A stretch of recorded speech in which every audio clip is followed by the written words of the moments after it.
Nuclear missile ready.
Nuclear missile ready.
Nuclear missile ready.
Hello, and where is that webcam? Hold the phone. Hold the phone. What's up, everybody? How you doing? My face should be appearing momentarily. There we go. That's me. Hello, what's up? How you doing? It's another good day for, you know what? Being a StarCraft nerd. Right? Am I right? What's a day that's not good for being a StarCraft nerd? I can't think of any. Anyway, today we have some pretty darn good, exciting StarCraft 2 planned for you guys. Let me just quickly tell you. Now, of course, we are gonna be having quite a good couple of matches. It looks like we are starting with a, well, the second match here. First and foremost, we aren't switching up the entire order. Well, we're switching up the order a little bit here, deciding who plays first. We're starting here. It looks like with Sound versus Creator. At least those are in the lobby. There's a lot of Korean talk going on. You know what? I'm leaving it in the hands of our very very trustworthy admins here, who always are on the case, always doing right by us. Inu, of course, of Into the Clan, Night, Everdream, and Eternal will be our three maps, it looks like. You know, those are pretty regular maps, pretty standard, normal things. Rogue vs TY will be happening afterwards. It may have something to do with overlap of the other tournaments. I'm not completely sure. I've not been informed just quite yet. But, you know what? I've never seen these guys fail with anything that is related to organizing StarCraft 2 things, so I'm fully handing it over to them. Full trust to those guys. What's up, everybody? I hope you're excited. Sound and Creator, of course, two very, very tough Protoss players. Sound even one of the Alpha X players, yeah. You know what? So he's on his home turf on this channel. I hope that's not going to bring in too much of the good old overall, what do you call it? Shudders, excitement, too much excitement, the nervousness, right? I don't think it will be. You have your fingers crossed for Sound. Yeah, me too, man. Me too. Creator he's a cool guy and all, but I mean, we kind of got to give it to the new kid on the block sometimes, you know. Especially when he's up against somebody that's on Jin Air Green Wings, right? So yeah, and Creator's been on Jin Air Green Wings since 2015, actually. He went off there for like 8 days, somewhere in between.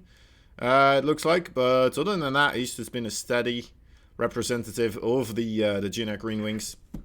New kids are cool, exactly, and a cool team behind him. Oh man, it's always good to hear. I agree. ITaX, best team out there, of course. No thanks to me usually, but I try to help out a little bit, but mostly because of the crazy adminning going on, the organization itself. A lot of nice folk.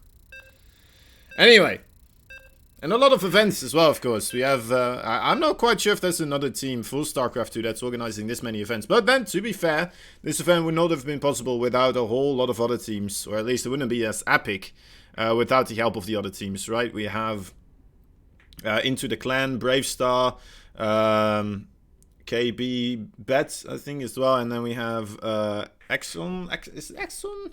Hold up. Let me double check this, actually. Let me give these guys a proper shout out.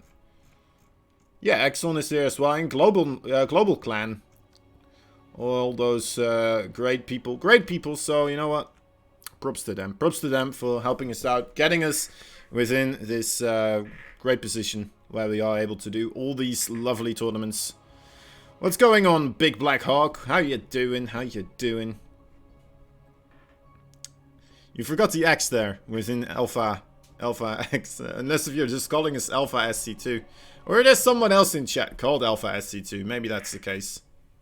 I don't know. It's possible. It's not that an uncommon a name, I suppose. There you go. There you have it. Alright, good job. Anyway, guys, in the first series here today, let me bring you in here. Oh, it's just loading up in a little bit here. A little bit slow, it looks like. Alright, well, you know what? Let's just skip the thing imaging. What time is it for me right now? There we go. Okay, we got it. Hold on. I did the wrong name. It's not Fart Life. Fart Life not playing today, unfortunately. There's nothing meant to sound there. That was a bit of an unfortunate thing that happened there. We had an MVP cup with somebody called Fart Life ultimately a while ago, actually. He was playing red and then he went onto an alt account. Well, it was his main account, but anyway. Anyway, long story short, that was some other player called Fart Life. He's not nothing meant for sound there. Anyway, in the bottom right side, we have ourselves a GNR Green Wings player. In the blue colors, he is, of course, a creator. As you can see, he's in the Creato clan. Top left side, there's the red Brodos. He is Zaun from Alpha X. So, 97 unknown, you asked what time it is for me right now. It is 2 p.m. Well, 6 past 2 p.m. actually. In the, in the afternoon, nice and bright outside still. Got myself a full day of StarCraft 2 ahead of me. And creator hiding this pylon here, first and foremost. Just a little starty sneakiness. Sound second pylon in his main base. I'm not from America. Well, I could be. Maybe I'm in like an embassy in America, right? Who knows? Who knows? I mean, it's it's about 3 a.m. right now for me. I don't know what time it is for Americans.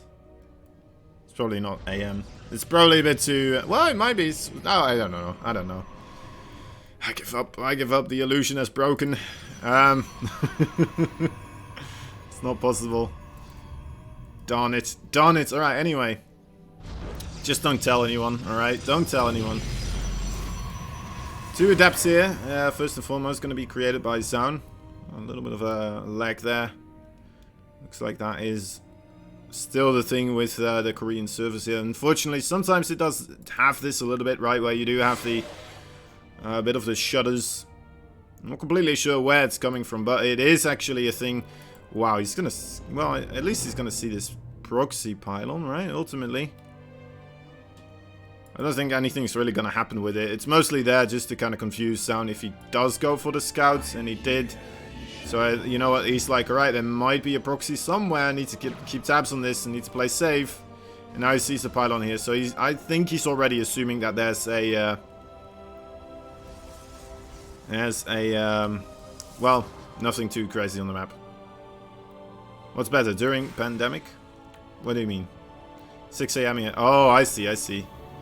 It's 6 a.m. there. Yeah, true, true. Keep it a secret. I'm watching. You have the same time zone as me. Not possible that you are from America. At least you're not America right now. Yeah, that's true, that's true. That's what I meant. I'm just not in there right now, right? That's it.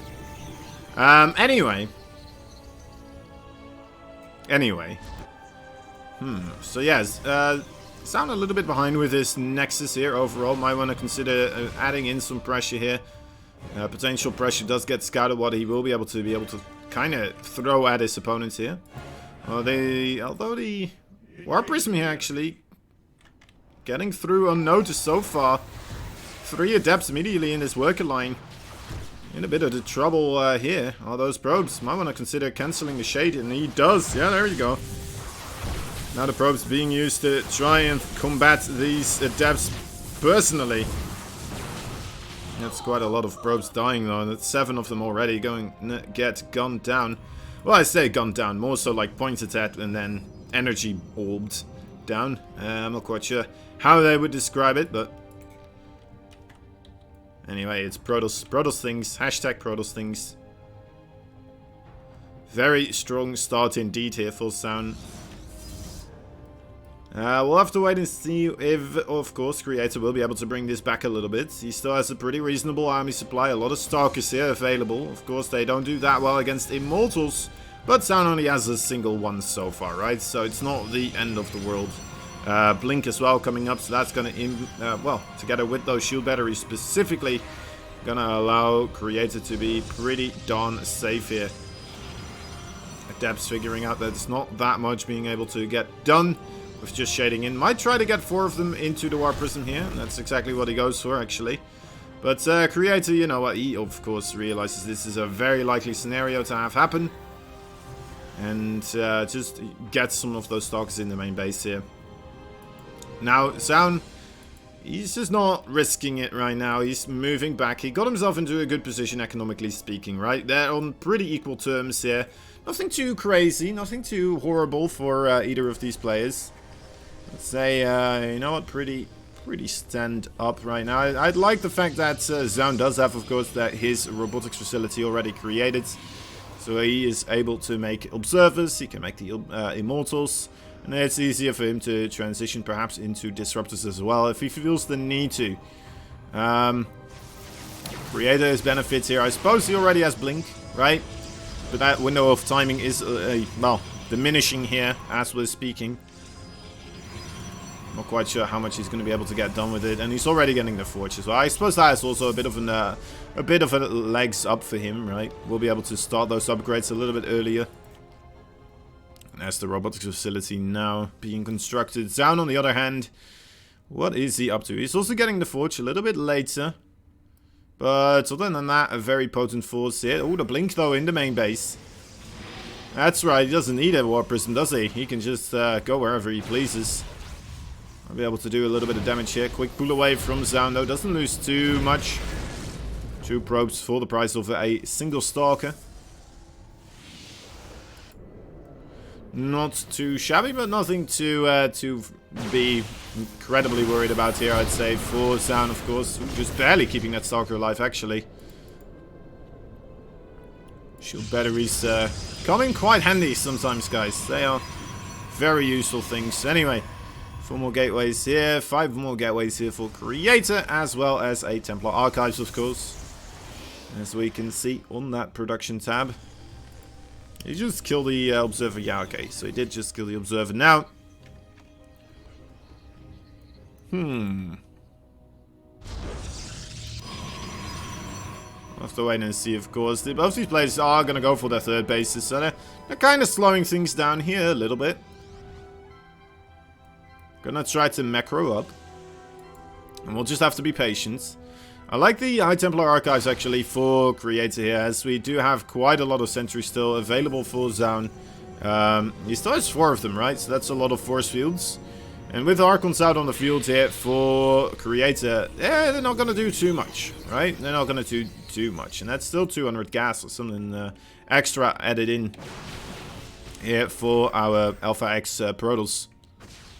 Comparatively to Creator, of course, who only invested 200. And there's Zaun's Templar Archives now as well.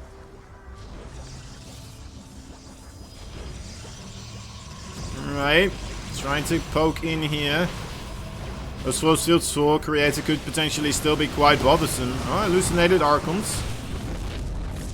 Tanking some damage here. Full Zaun. He's really trying to get the cancel on his base there, using the Immortals to zone back Creator.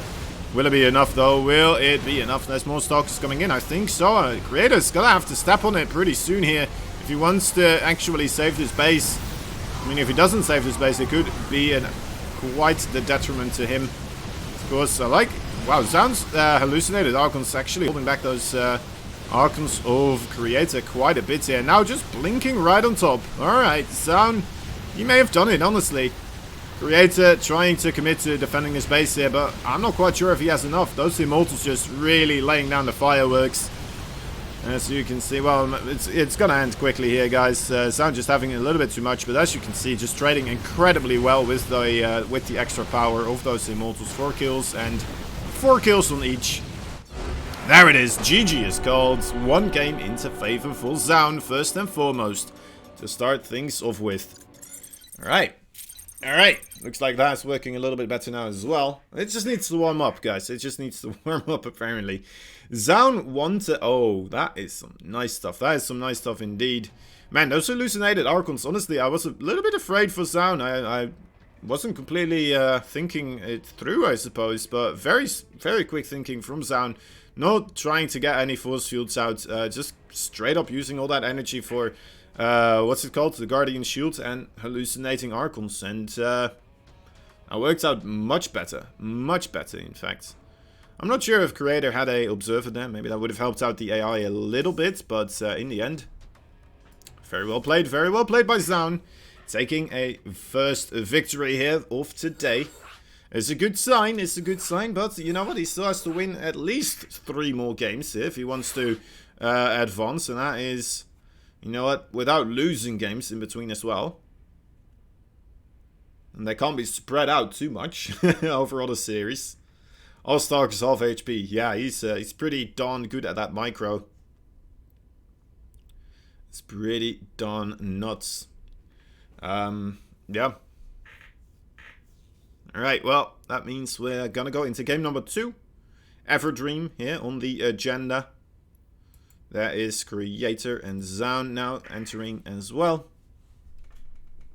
And, yeah. Yeah. Okay. 2i and Rogue also, of course, still on the menu a little bit later on. We're gonna have to wait for that one, guys. We started off with Zaun versus Creator here. Due to scheduling, and hope that is gonna work out here. I'm not completely certain. Maybe we can I can get a little message somewhere telling me what happens, really. Why we're starting off with Zaun versus Creator.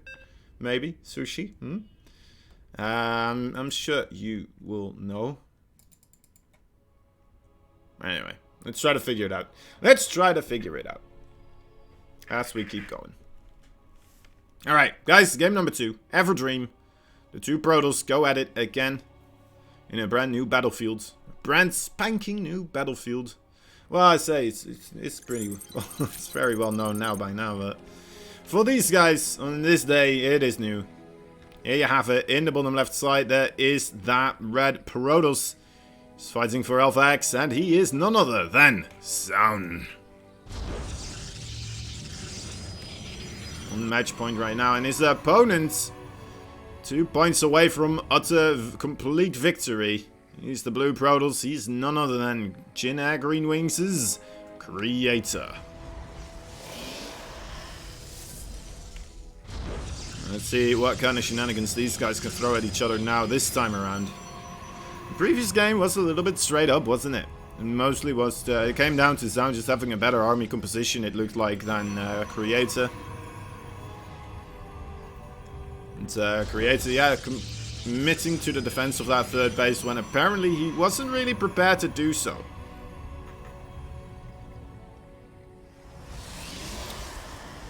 Yeah, Of course, also check out those Matcherino pages, guys.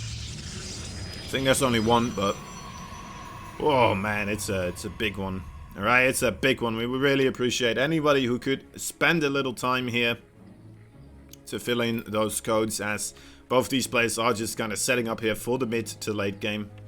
Well, you know what? Maybe something crazy is going to happen in the early game, but so far, doesn't really seem to be the case, right? We have some time here. So if you haven't already, fill in that Matcherino code. It would be greatly appreciated.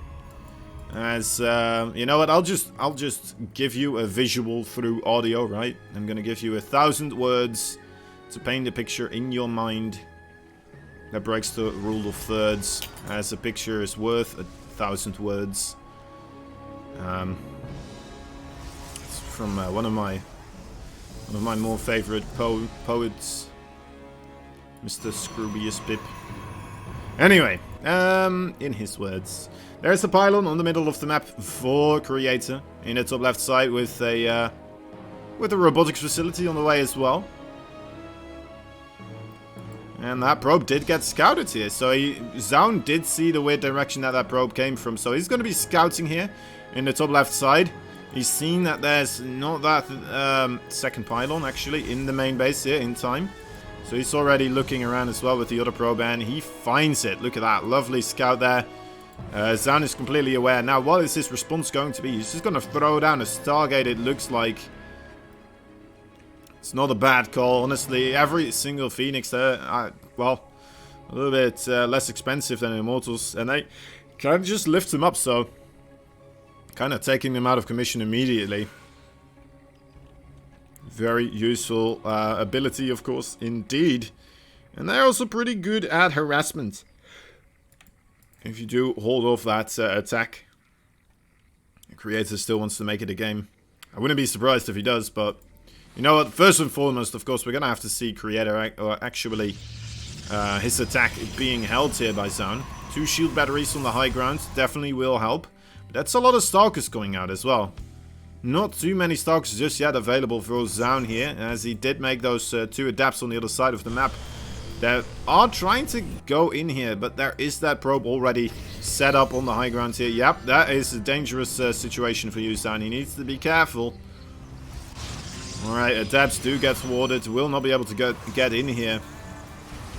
Zaun has a probe there as well, so might be able to throw down a pylon and get something extra warped in on the other side once he feels a little bit safer. Oh, might be able to get this. Yeah, that's alright. Does get the cancel before it goes down. Created us, but yeah, Zaun doesn't want to overcommit, lose those adapts. Backs off again. Alright. It's already 2 Phoenixes out. That is really helpful. Zaun actually trying to target the... yeah, wow, that was beautiful. Oh, almost gets the Immortal actually as well. Look at that. How much HP? How much HP? I'm not allowed to see. We're not at liberty to tell, as they did get picked. Oh, for Christ's sake, Creator, just show me. Put it down. Put it on the ground, young man. Right, well, he's not gonna... Okay, we'll just have to take... we'll just have to say 1 HP, alright? I think that's close enough. I'm gonna keep my eye on this bottom right side where I see if the Immortal is still in the War Prism. He's gonna have to drop it eventually, right? Oh, especially if the Phoenixes come in. But nah, there's too many sentries and Stalkers there. Cannot afford to sacrifice all those Phoenixes. I'm not even sure if you will get that War Prism. Especially with a shield battery there. Oh, it's 6 HP, alright. 6 HP. We finally figured it out. Now, Phoenixes coming into the main base will, well, force a lot of those Stalkers into the main base as well, right? As we can see, needs to be ferried over. And Zaun kind of just following up with the making of a Nexus here as well. Thwarted that attack pretty nicely, but he didn't really kill all that much, right? The attack overall, I mean, Zaun investing in a lot into the defenses here as well. Pretty much as as, I suppose Creator did lose that robotics facility now. So that's the biggest deal here. He's gonna have to recreate that. That's gonna take a while. While Zaun already has his almost completed. So yeah, I'd say, you know what, Zaun in a pretty darn good spot here. Yes, his Nexus is a little bit slower, so his overall income right now is a bit at a disadvantage. But other than that, I'd say he's in a pretty solid spot here to take game number 2 as well. But it's still a way to go for him, of course. Still needs to do quite a couple of things here. We'll go down. Oh, that's a nice catch. It's a lovely catch. Killing off the Observer here, keeping tabs on the overall army count and the things that Zaun is going for in that main base. Now Creator's gonna have to rely on his hallucinated phoenixes here from this point onwards.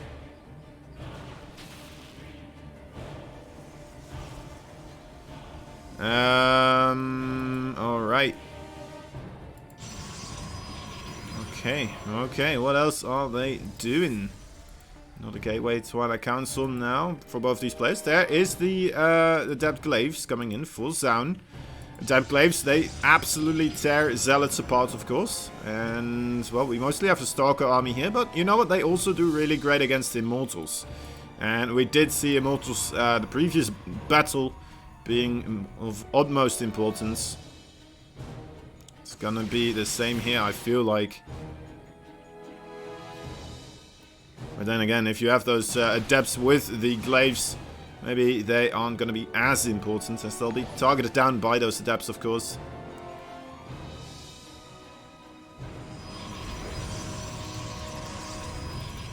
There's more gateways now being thrown down, and is that actually hiding his gateway counts here?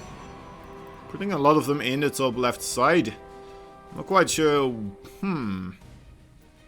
Just to keep Creator in the dark, I suppose, of the overall gateway count. I mean, he's already having difficulty scouting here as this Observer got killed off, and all these hallucinated Phoenixes getting intercepted by Zaun's Phoenixes. You know what? It's making it so difficult to fly with these hallucinated Phoenixes into the base. And maybe ultimately Creator's just gonna have to fly it all the way on the edge of the map and ultimately just see the gateways there. Alright, he's gonna go for it though. Will move across the map here with quite a big force. Almost has the Warp Prism available as well. A crucial thing to have happen. Now, Creator, he might not expect too much here because, of course, he doesn't see a lot of those gateways. But, you know what? He already went up to a good amount of gateways himself. So we're gonna have to wait and see which one of these, well, guys will be able to control their army the best, as they are pretty much dead even on supply. Those 3 Phoenixes might be absolutely humongous, of course. If they are able to pick up all those other Immortals here. We're gonna see a surround from those Stalkers, actually. That would be pretty awkward. He is looking to come in from behind. So, overall, Blink Micro from Zaun not going to be as influential. He doesn't even have Blink, actually. Oh, coming in for the Warp Prism. The Warp Prism absolutely destroyed. Alright, that's a good call. That's a good call. It's going to put quite a dent in the capabilities here for Zaun to reinforce this push. He's making his own third base, so maybe after denying the third base there, he may be okay to just kind of push out. As this is still an incredibly scary place to push into. Quite a couple of sentries, quite a couple of shield batteries. All those Stalkers in your back as well, of course. Still right there waiting.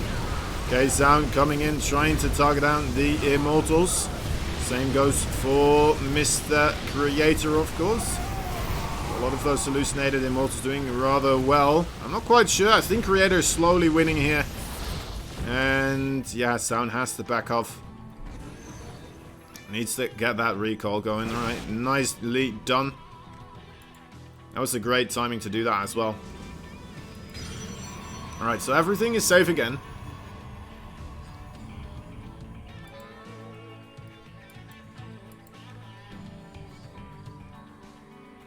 A whole lot of stocks. Now Disruptors for Creator on the way. Maybe a bit of a... well, alright, I'll just try this strategy. You know, but they are very strong after all. They are, for a reason, the comeback mechanic for the Protoss army.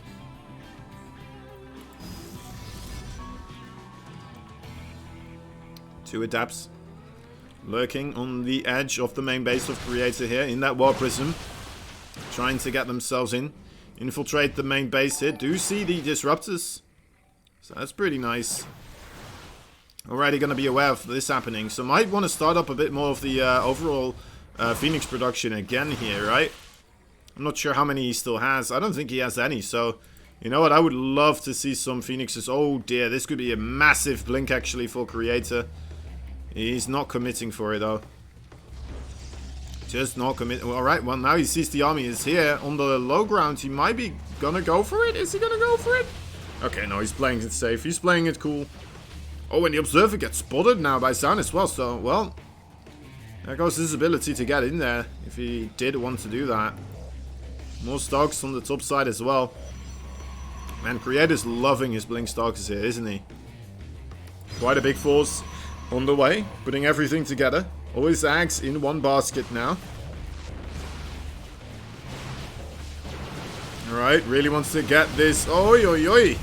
Disruptor trying to get a nice connection there, but a massive blink from Sound. Being able to stop that from happening. Oh, there's the second one landing right on top of most of those sentries. And army supply for Zhao now, not that fantastic looking. He is trying to make his own disruptors here, but there's already 2 disruptors already available for Creator. I'm not quite sure if Zhao is going to be able to defend this base here. It might not be quite doable. I mean, he does have 1 immortal more, but with those disruptors in these tiny little chokes between the nexus, I'm not quite sure if I'm liking this. It needs to dodge that one again. A pretty reasonable hit though. Wants to kill off this disruptor. It is so incredibly low, but you know what? It's costing him so much of his army supply, and a blink forward from Creator will be able to pick this one up here. It looks like, unless if this disruptor is absolutely massive. It kind of is, but still, I don't think it's enough here. Shield batteries, do your work. He just has enough. He just has enough to one-shot everything here. And GG is called. Sound getting himself in a pretty reasonable spot, but in the end they're not quite able to finish it off. And taking too much damage that later on. Alright. A bit unfortunate there, but nonetheless, a valiant fight there. And Creator, you know what? Creator is Creator after all. He's in Generic Green Wings for a reason. As you can see. Alright, guys. That means we're going to go into game number 3, though. So, nothing to really complain about as a fellow StarCraft enthusiast. Alright. Also, guys, thank you for those follows. That is awesome to see, of course. Mend My Strings. I think. Wookie Chicken. JW Choi. Black Swordsman. Nico. Stewie. Optional player, quite a lot of people actually. I think, well, yeah, that's about it. Or is it, or Zion actually? A lot of, well, also did it today, but before we actually went live, so that was quite early on. Alright, anyway, let's see if Zion will be able to bring this one back into his favor and clean it out with a 2-to-1 here. Otherwise, Creator, of course, you know what, it wouldn't be that much of an upset, but still, I would love to see still Zion, the Alpha X player here, moving onwards, of course. Alright. Just doing some other stuff here in between. Trying to get everything set up. Alright, guys, you ready? You ready for game number 3? Just gonna send you guys in here a little bit early on. Yes, I did get myself a new in-game bar, which I'm gonna have to change here. It's nothing to worry about, guys. Just some stuff. Let me see. I don't know which one it is anymore. They're all named the same. Let me see. I think it might be this one. Right. Well, let's hope that's right. We'll have to wait and see. Anyway, game number 3 between these two. In the bottom left side, Alpha X, one of their finest.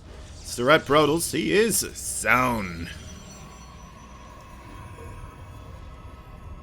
Been taking names in games of most players recently, but you know what, another Protoss, it is quite a volatile matchup, of course, and especially when you're up against somebody of the caliber of this blue Protoss right here in the top right side. Generic Green Wings' Creator. You gotta be careful when you're fighting Creator.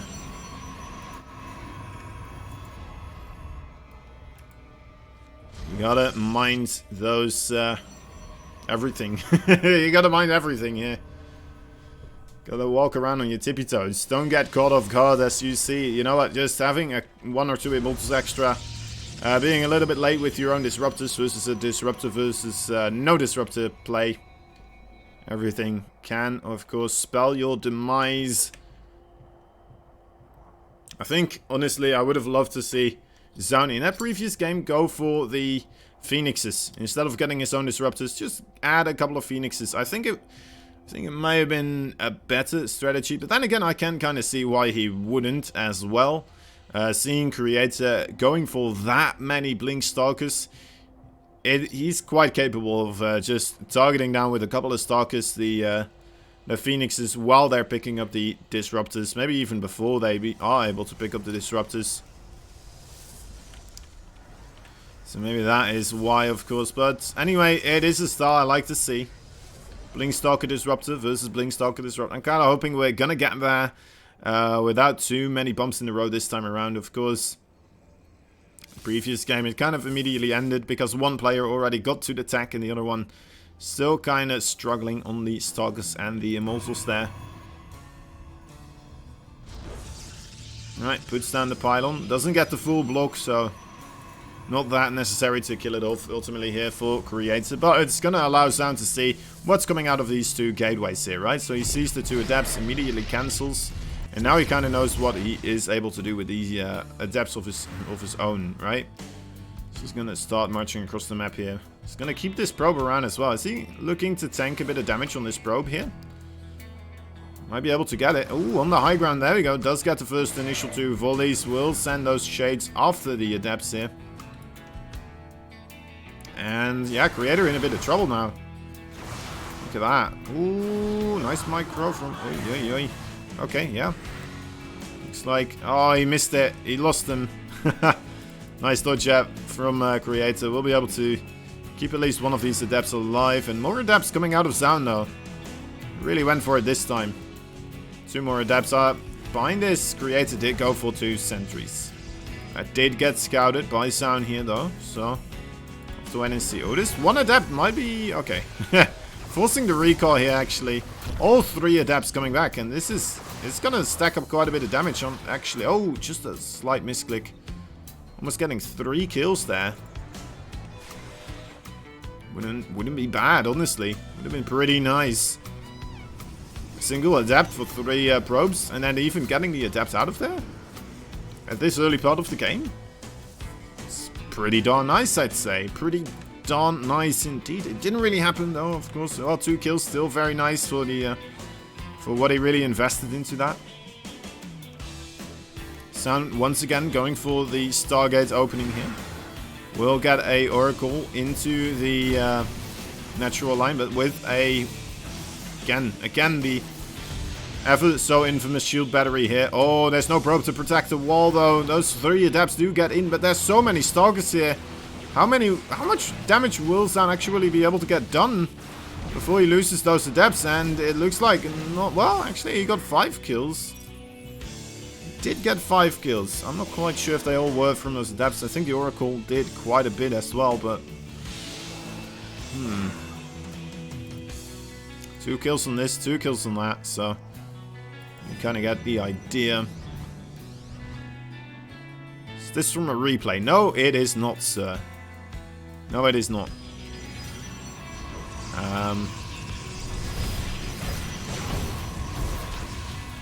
I could prove it to you by whispering Zown and then having Zown be like, "What the fuck are you doing?" afterwards, you know? I'm in game, you're casting my game. Why are you doing this? So I could prove it, but I won't. All right, I won't.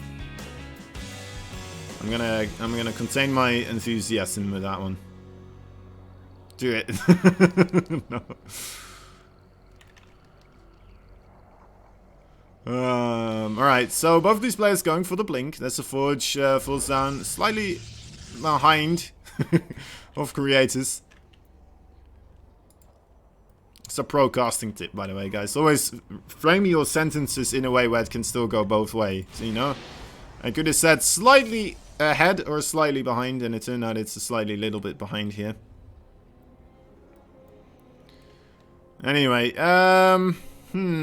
so overall it looks like Creator once again just getting his bases earlier here than Zaun is.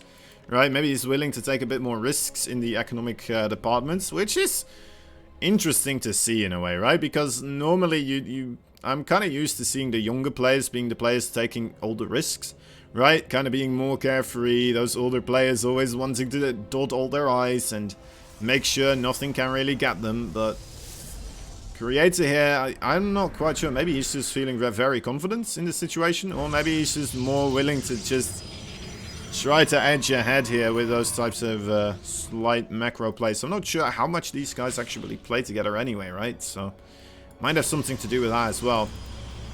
Kind of realizing how Zaun likes to play that PvP. Hey, Gateway is being warped in here by Creator, so maybe this third base just a bit of a ruse. He is still making probes though, so I don't think that is completely the case, but he already has a good amount of probes, so maybe, alright, so 8 out of 16.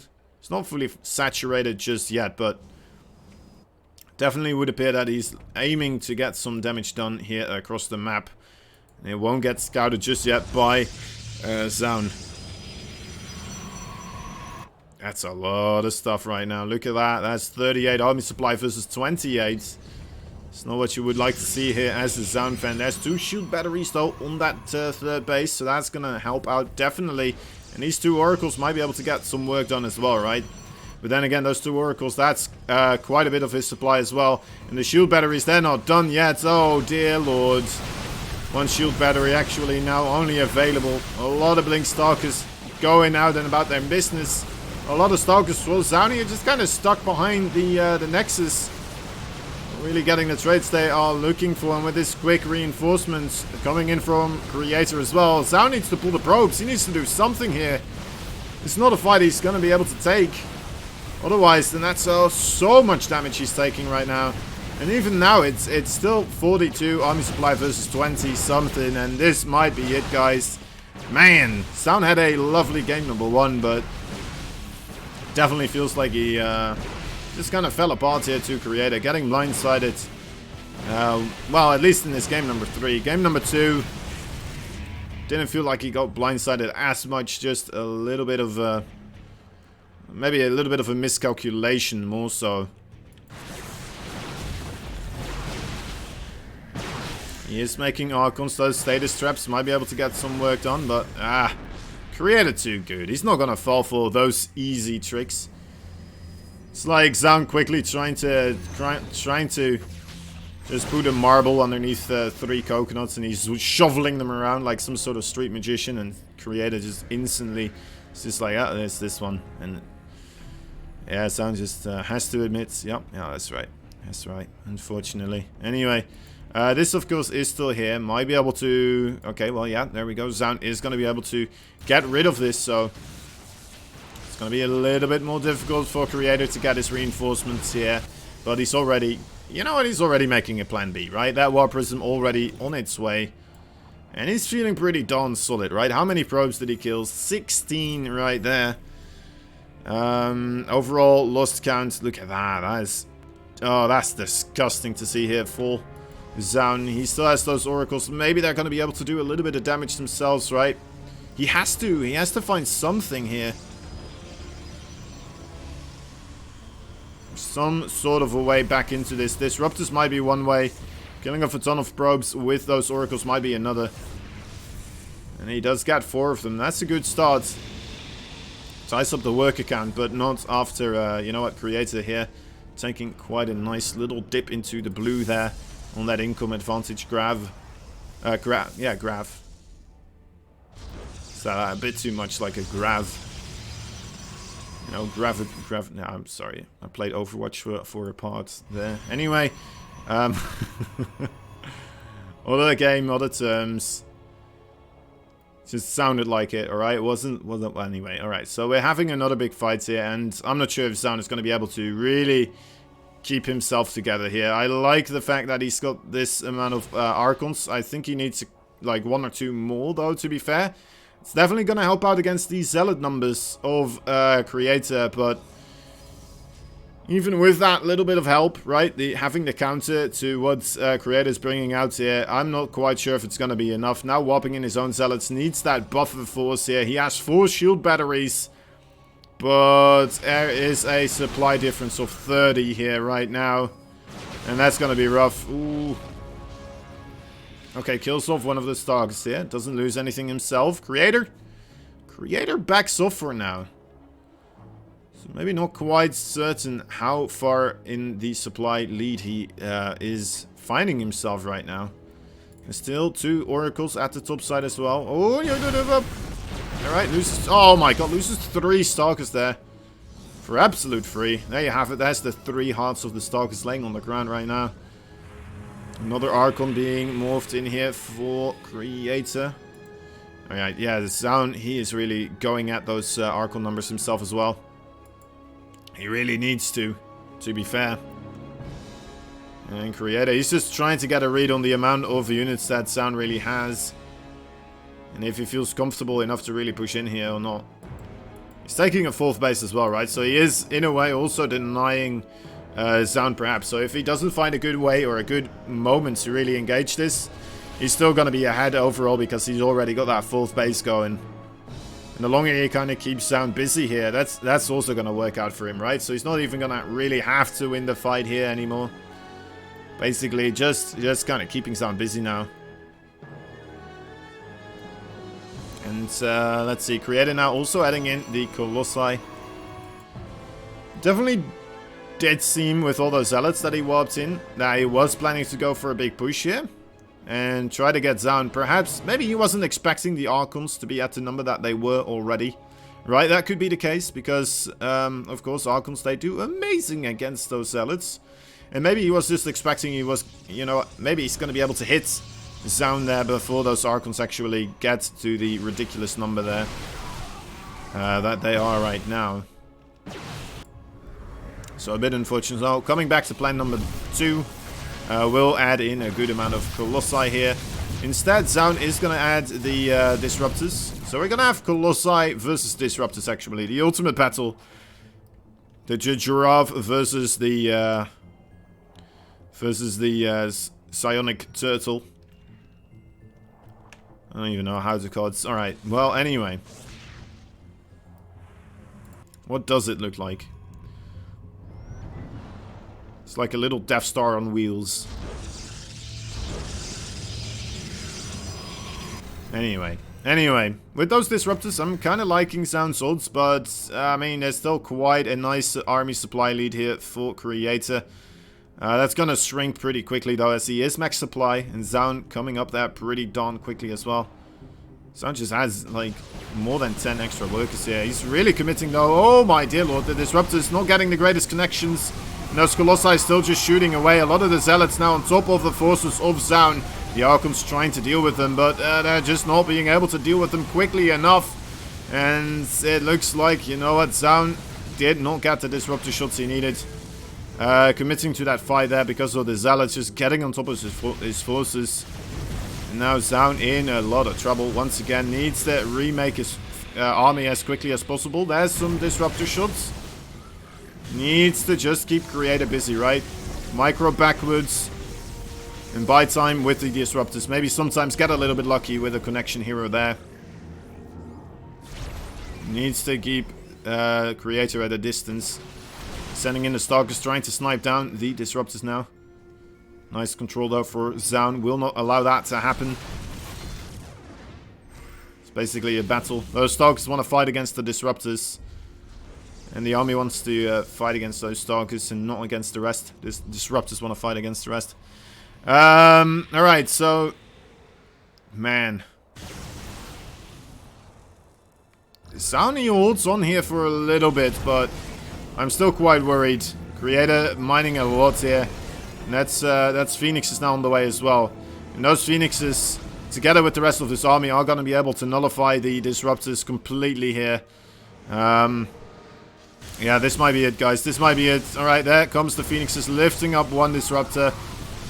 And there's no more Disruptor balls. Actually, more of them coming out and get reasonable connections. The Phoenix is not paying attention there, but... I think it's still a bit too much here. Lifts them up now. and denies all the damage that they can deliver here.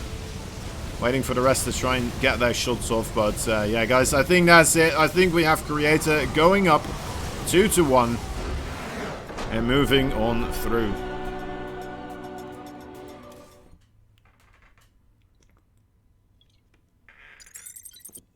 All right. Right. Did I get it?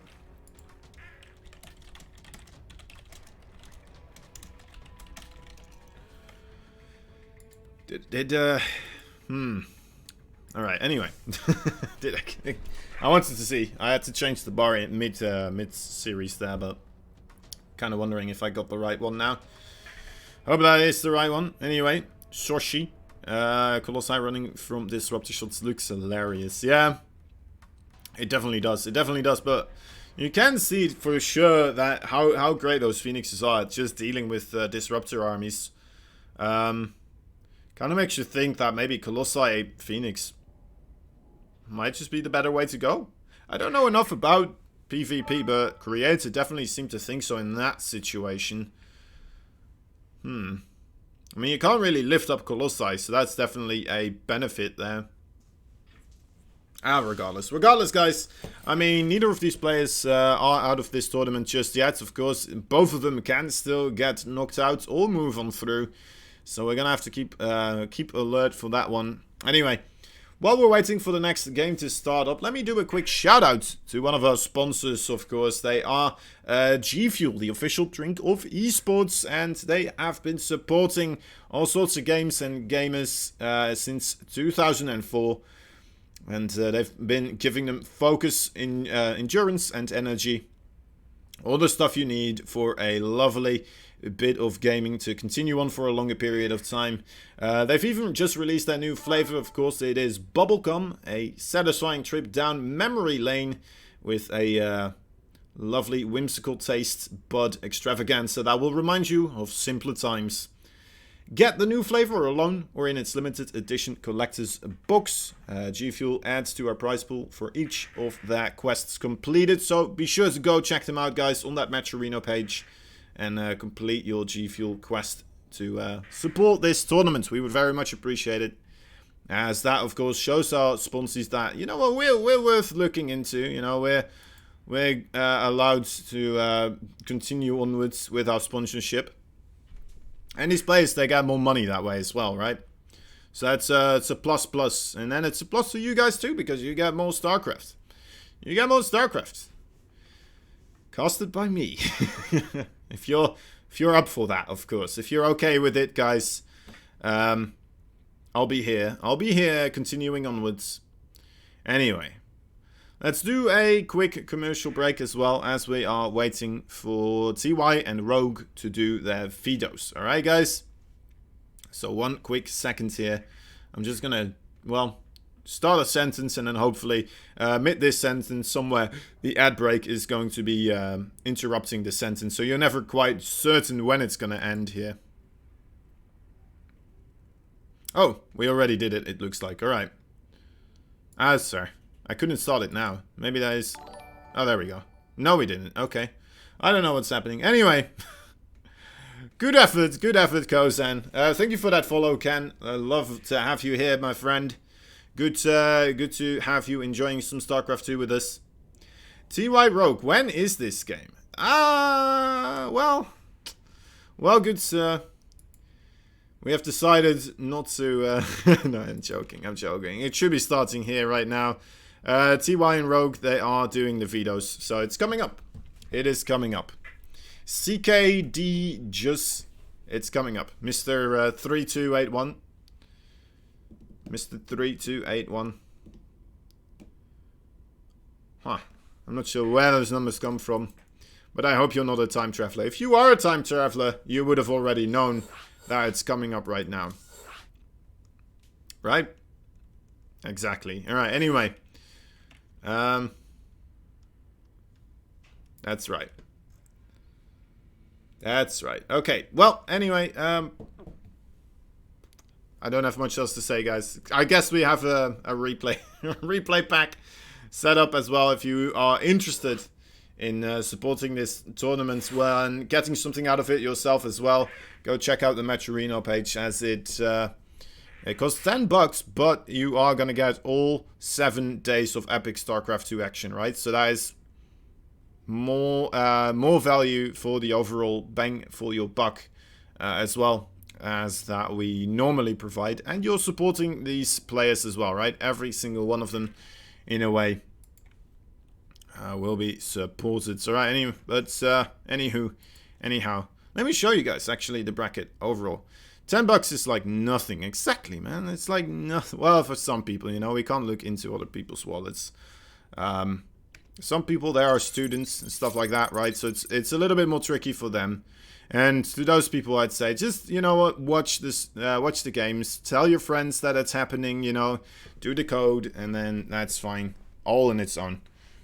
It's like 2 Twitch subs, which probably everyone has. Yeah, well, not to our channel, though. That's somewhere else. Anyway. That's true, that's true. You do get a lot of those replays. Another way to do so, actually, is, of course, going through the Patreon page. And the Patreon page will also give you access to a lot of these events that replays. Pretty much all of them, if I'm not mistaken. I could be mistaken there, but quite a lot of them will be having the replay packs. Alright. Anything else? Am I forgetting something here? I don't think so. I think we are absolutely fine. We can just continue onwards in a lovely game of StarCraft 2, guys. Game number 1, TY and Rogue, is being loaded up right now. And we've been waiting. We've been patient. But you know what? It might be the better way around, actually. Starting with the PvP and now starting with the Epic series. That it, of course, hopefully is going to be.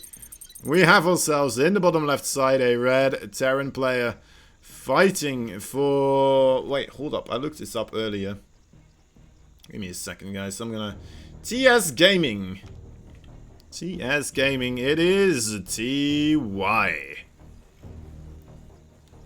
In the top right side, it's a bit easier. We all know which team he's on. We all know the team he is on. Well, we pretty much know all the players they have, because they do absolutely insanely well in most tournaments. They are the Jin Green Wings, and they have given us the blessing of viewing this blue Zerg in the top right side. He is Rogue. It says creator. Alright, yep. Voila. TY is actually teamless right now. Really? Is he? Is he? Let me look this up again. Oh, I missed. Well, oh yeah, he is teamless, isn't he? Wow. Yeah, he has been teamless since last month. Alright. Alright. Great insight there. Of these things. Oh! Are you kidding? What? Hello, Rogue? Do you not want to win the game? I guess he needed to come back, right, to see whether or not there's an SCV coming through here to make a bunker or something like that, but man, that was unfortunate. Anyway, doesn't see the proxy barracks now for a little bit, so he's going to be a little bit late with pulling the drones, if that is even what he is gonna be doing here. Alright, is exactly his plan. Oh, there's already a Marine here, though. Look at this position. What a brainy play from TY. We'll be able to safeguard this bunker pretty reasonably well, but you know what? Now with 2 Marines here, even having another SCV there just after the bunker goes down, we'll be able to block the pathway for those drones here. And this is starting to become already quite a bit of damage being taken here. 8 Zerglings on the way, though. But TY can, of course, quite comfortably just position him backwards between these mineral fields. Oh, 1 Marine on the wrong side of the fence. Does it matter, though? I don't know if it does. Alright, well, he does get killed off, but look at the amount of carnage that's being inflicted right now onto Rogue. And the bunker completes. The bunker completes. To add insult to injury. Or maybe perhaps injury in injury. This is pretty rough. A lot of Zerglings have to be created, and I'm not even quite sure if it's going to be enough to break this. Look at that, the repairing going on, and GG is called. There you have it. There is that first victory for TY. A very quick one. Nasty one, perhaps, as well. But, oh. Come on. Come on, Mr. Stream. Come on, Mr. Stream. You know you want to continue onwards. Cranking up my PC here. And there we go. So yeah, that's a bit unfortunate. I heard Rogue said he had no real passion for StarCraft 2 at the moment. Is that true? I don't know. You might have to ask somebody that knows all those players. Is there a delay? There is no delay. No, sir. Except for the overall regular delay. That is sometimes yeah, kind of comes with the territory of streaming, right? Nothing is always instantaneous. But it's as instantaneous as it gets. So I hope that that's okay with you. Alright, so TY and Rogue now gonna move onwards onto Simulacrum. I hope it's not gonna be another 2 racks here, proxy, that just ultimately kills Rogue. Must account for the speed of electricity, exactly. And the speed of electricity, it's not that quick, honestly. Compared to the quickness of rattling of non-stop nonsense I spew. It's rather slow, honestly. Just can't keep up. Can't keep up with this. Alright, anyway. Thank you for that follow as well. I'm sure that's the way it's meant to be pronounced. Right? Ken as well, actually, joining in that a little bit earlier on. Ken won... actually... Man, there's a lot of Kens on Twitch, aren't there? There's at least like, well, 15... No, hold up. 155,281 other cans before you. That's a lot of cans. That's a lot of cans. Anyway, going into game number 2. I'm giving the point to the wrong person there. There we have it. In the top left side, we have that blue Terran player. Once again, the teamless man. How is he even teamless? How can nobody want to pick up TY? Explain that to me. He's a lovely guy. He's very nice. He's polite. He does casting. Right? Everybody loves casters. Anyway, I already said his name. He is TY. Which stands for tell me why he's teamless. Tell me. Why? It's missing the M. But the M is silent in the name. It's not written down. It's invisible. Anyway, in the bottom right side, we have ourselves a red Zerg player. He's none other than Jinna Greenwing's Rogue. Oh, look at that, we even have Maples here now. What's up, Maples? How are you doing? Hope you're having a good time. Australia, are you gonna kick Hurricane's ass? Sure. The results versus Sound versus Creator. We had ourselves a little bit of difficulty for Sound, so it ended with a 2-1 in Creator's favor here. Rogue actually sticking around with his overlords a bit longer this time around. Maples is a lovely Protoss player.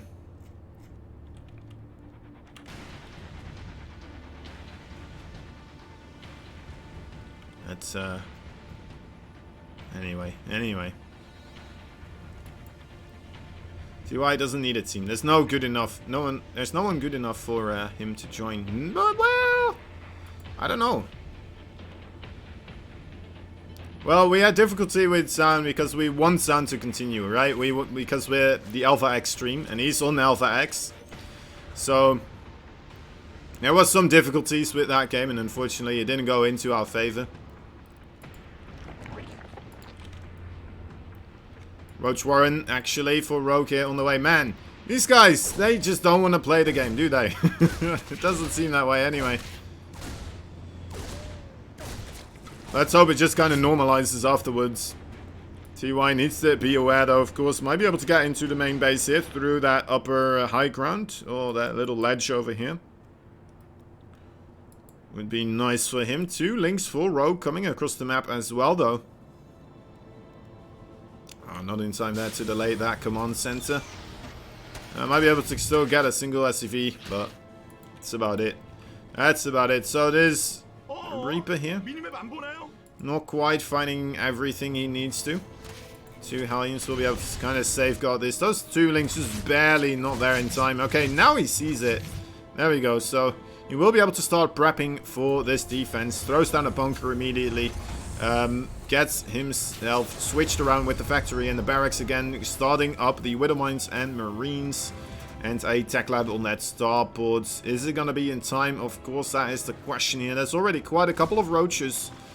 And those Ravagers as well, of course, coming in too. 4 Lings here. As well. Well, they don't want to get too close to that Hellion. And his Hellion friend. Please pause. Paused.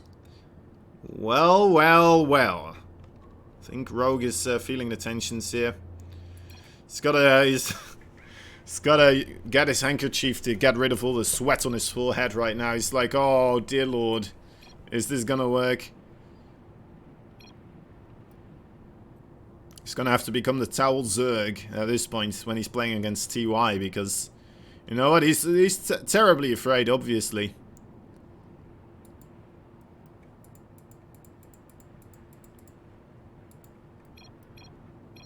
I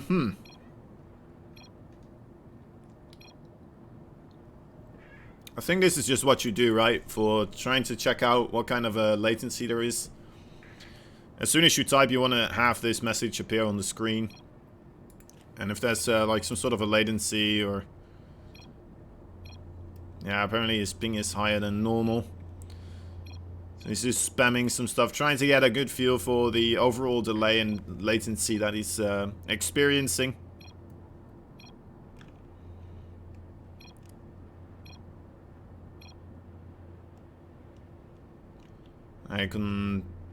Tistis is saying it could be him.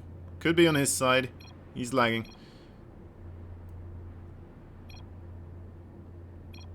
We're gonna have to wait and see.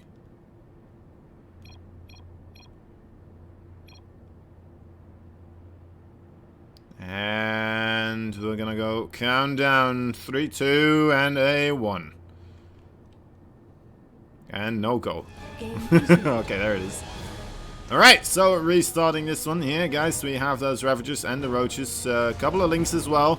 I'm not quite sure if they're going to be able to really beat these backwards. Oh, the Widowmine just barely in the nick of time there. Getting himself back to safety. In a good spot there. 2 Hellions. There's a siege tank as well being built here. The bench is still a bit away, but you know what? Those Ravagers now are getting on top of the SCVs. Not quite sure if they're doing enough damage quickly enough, though. As that Banshee now here as well. TY feels safe. He's getting rid of the bunker. I'm a bit surprised, actually, that Rogue is moving backwards with these units now. With that Banshee already hot on his tail, he is most likely not really going to be able to retreat with any of these forces, right? So, why would you move backwards instead of just trying to trade with either getting a couple more SCVs, just run in there, or try to get some Marines, maybe even the Hellions? Alright, I guess he saves one of the Ravagers. Alright, okay. Maybe I was wrong. Who knows? But still, I feel like, you know what? A bit questionable. Those were quite a couple of units that did go down there. On the way back. And as you can see, the overall unit loss count not really in his favor right now. And TY is like, alright, well, you know, you want to try to now go and drone up on the 3rd base? I can do the same thing, but then with a command center right here. Well, I guess he can't drone up, but he can SCV up. Yeah, people don't really say that as much, though. It doesn't roll as well off the tongue. Space in a little bit of pressure, actually. There's quite a couple of Marines and a siege tank as well. The 2 Banshees here. This might just end very quickly, guys. Sorry to say, but yeah, Rogue not really in tip-top shape here today. It looks like against TY. TY just doing quite a number. Where is Hellions? Did he lose the Hellions? Did I miss losing the Hellions here? I guess he's still safe against the Lynx nonetheless. Okay, yeah, Hellions did die here. But this 3rd base is going to fall down as well. So, you know what? I think I know which end of the trade I would like to be on in that situation. And TY just holds extremely easily, as it would appear. So yeah, Rogue now having to hatch a plan number C. Right, a third plan here. After the roach attack, not really working out. I guess that was mostly just a little bit of pressure, right? Trying to do some damage on your opponent. Force the lift up on that command center. It's basically the minimal that you want to have happen here. Oh, this is pretty nice. Might be able to get on top of some of these tanks and the marines as well. Ooh, does he have enough? He should have enough links here. So that's a massive pick-off, actually. Oh my god, that's a lot of stuff gonna go down here. Now he still has a good amount of links. The siege tank not in siege mode just yet, but oh, look at that little wall. That is so cute. That's lovely, actually. Will make it very difficult for those links to get on top of that siege tank. Rogue wisely, though, doesn't really try to commit into that, so just keeps those links alive for now. They get their little medallions back at home for doing a good job. Getting Zergling biscuits, of course. Zergling treats. But overall, you know what, TY, with that third base being this quickly established, he's still in a really good spot. Overall, he's in a very good spot. All that really can thwart his overall hadness are those Mutalisk, of course. 13 Mutalisk right now on that production tab. I don't think TY has a real good clue that this is happening. Oh, wait, actually, he got the information. He already scouted it.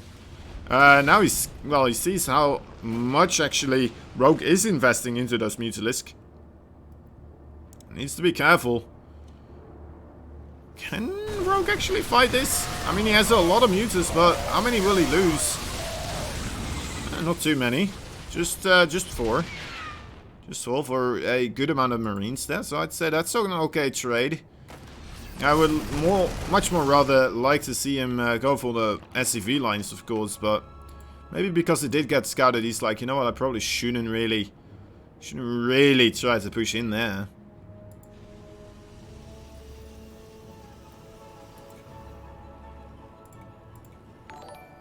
More SCVs being constructed continuously, of course. There is the +1/+1 for the infantry units. About to finish up, as we only now have the 2 Evo chambers for Rogue gonna get constructed here. So yeah, I mean, overall, what can you really give Rogue here as an advantage? How could you ever see Rogue really come back here? I'm not completely convinced that there is a clear way to victory here. It's a clear way to defeat, that's for certain. Oh, he doesn't even have Baneling speed yet. It's only just now started. That is a massive deal, guys. Honestly, 1.5 extra Mutalisk less here. I think that would have been very much worth it to start that Baneling speed as quickly as the Mutalisk kind of started as well. And then you would have already had it. I think then he may have had a chance to hold on here. But now without Baneling speed? Without Baneling speed against this amount of Marines, the siege tanks there as well. I don't know if this is going to work out, but you know, he's going to try it anyway. I mean, what other choice do you really have as Rogue? Gets an alright connection there, actually. More than he could have wished for, I'd say, but you know what, I'm not even completely certain yet that this is going to matter too much. Look at that. Those Banelings again, right, would have managed to get close to those Marines a lot more so. And some lovely targeting here from TY. Oh, has to pick up though. Losing the full meta effect now as well. Actually, those Banelings coming from the backside did do quite a number on the Marine numbers here. Maybe he's going to be able to kind of stabilize a little bit with this Zergling. Oh, the Baneling speed now completed as well. TY just a bit too far away from those siege tanks to really protect his Marines. Now off creep the Banelings go, where they are not quite capable of getting completely rid of all those Marines. Still doing pretty good though.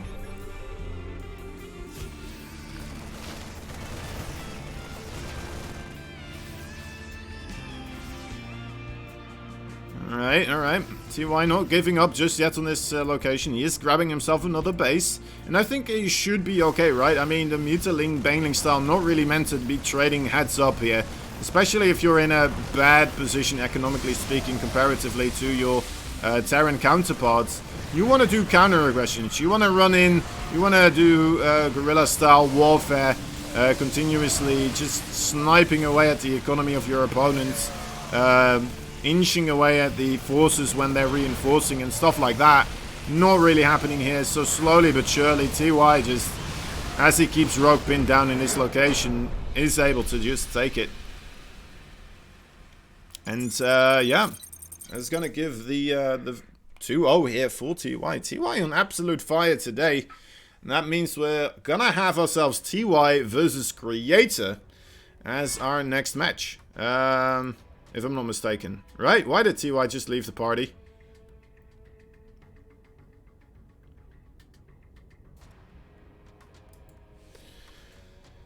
Aye. Well, Revolver, I mean, what are you supposed to do as Rogue there? I think, you know what? 5th base, it's a rough choice. It could be that he just didn't have the larvae as well, right? At that moment in time anymore to really spend all his money. I mean, you need larvae too. I could be wrong. Maybe he did have larvae and he could have made more army.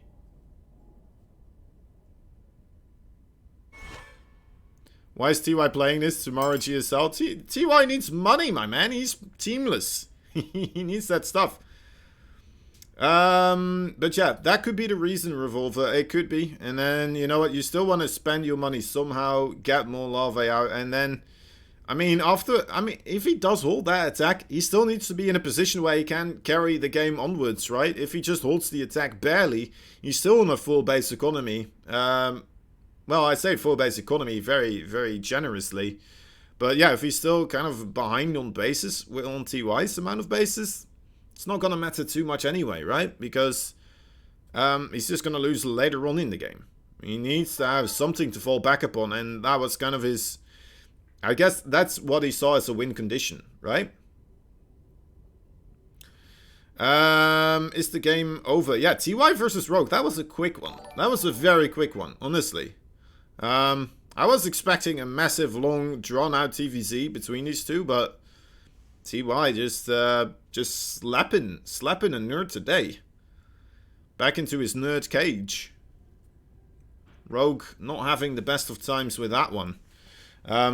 Yeah, he's definitely gonna... I feel like he's gonna have to step up this game quite a bit here to continue moving onwards. We'll have to see. We'll have to see. Alright, anyway. Anything else? Rogue was very low on every resource. Yeah, he was. But, oh well. Oh well. Just, the thing is, usually, what I've learned is... a wise man told me this once. Whenever you see a pro player do something, don't think why... don't try to find reasons why he shouldn't do it. Try to find the reasons why he did do it. Try to find the reasons why he did do it. Because these are players that put a lot of time and effort into it. And if you know what, can find the reasons why you would do something, you can more easily compare it to the other reasons, maybe. Right? In a way. I don't know. It's something Day 9 once said, and he's like the Bible for me when it comes to looking at StarCraft 2. Lol, no, Rogue will obviously kill Zan and Creator, no problem. I don't know. I don't know, my man. I don't know for certain. Zan? Blindly. Alright. Anyway. I don't know. Sound actually is quite capable of killing Sue as well. He killed Sue in a best of 7 previously. He's quite capable of killing Innovation as well, right? So don't count Sound out just yet. No count out Creator. Yeah. Apparently TY, the other matches on Wardy's channel are being played from the replays. This one is being played live. As you can see, over there we have a little lobby set up right now, and well, if you look closely, you will be able to see that there's 2 slots there for the players instead of just slots for observers. So you know.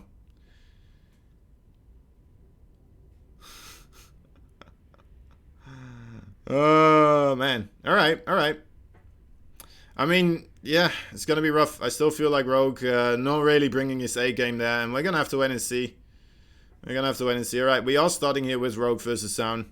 Maybe actually TY is playing live as well on Wardy's channel right now, because we didn't go with the winners match here, so maybe we are just kind of letting him jump in between these two tournaments. Who knows? Who knows? Anyway, regardless of that. Regardless of that.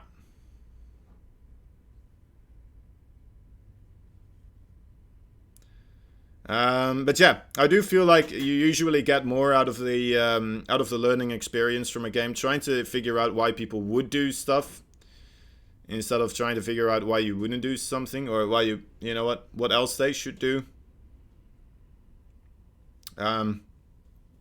These guys, they spend a lot of time, and I think it's safe to assume that Rogue, he knows more about the game than I do, so it's kind of that reasoning right there.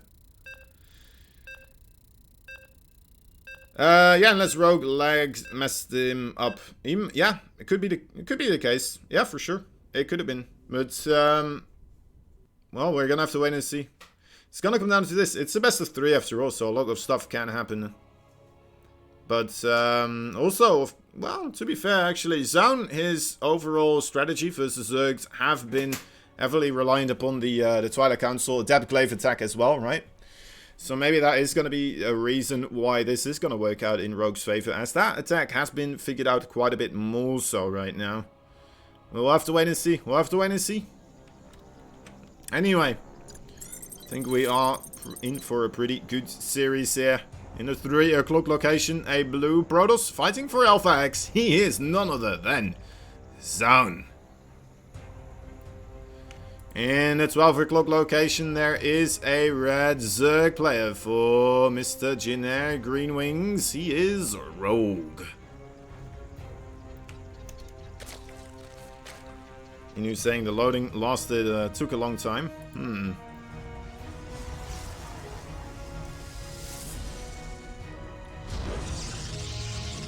Yeah, TY managed to take that one quite decisively. Monking112 as well. Thank you for that follow, as well as ES218327. Man in the Turrets. Nimrok. Myra Lanza. Oh, thank you for the follow. I hope you are enjoying the games here. Having a good time overall watching some StarCraft 2. You're kicked off your kicks. Right, that's the word. That's the word for sneakers, I believe.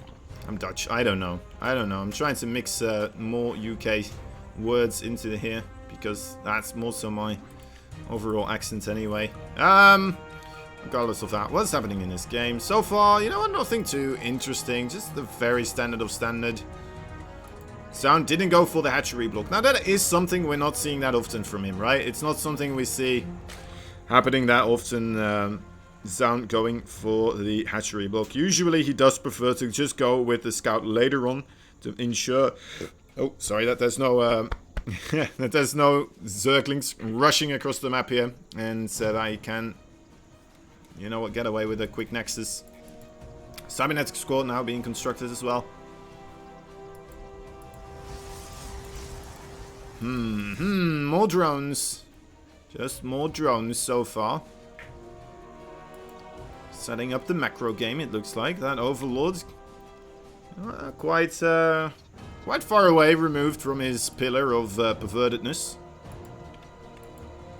As Mr. Maynard always likes to call it. I love that. I love that phraseology, so stealing it sometimes. We all stand on the shoulders of giants, after all. And a Stargate opening here will get scouted, it looks like, by Rogue. There's nothing here really stopping this Overlord from coming in right now. There's an Adept on the other side of the map. We'll be able to kind of get a glimpse into the forces overall of Rogue here as well. Sees 4 links in total. A couple of drones moving out as well. So just seeing this drone right here, right, moving back towards that natural base already indicated that Rogue is droning up right now. being able to see, well, pretty much what they need to. Both these players. That is. Now, because the Stargate did get scouted, Sound will be going for the Phoenixes instead of the Oracle first and foremost. Gonna hunt down the Overlord right here. Probably gonna get himself that other Overlord at his natural base as well, as quickly as possible. Seeing a couple of links right now, just maneuvering themselves across the map, trying to keep tabs on his Protoss opponents. Wants to make sure that that third base will get thrown down eventually. Alright, Phoenix first kill. Pick up that second Overlord as well.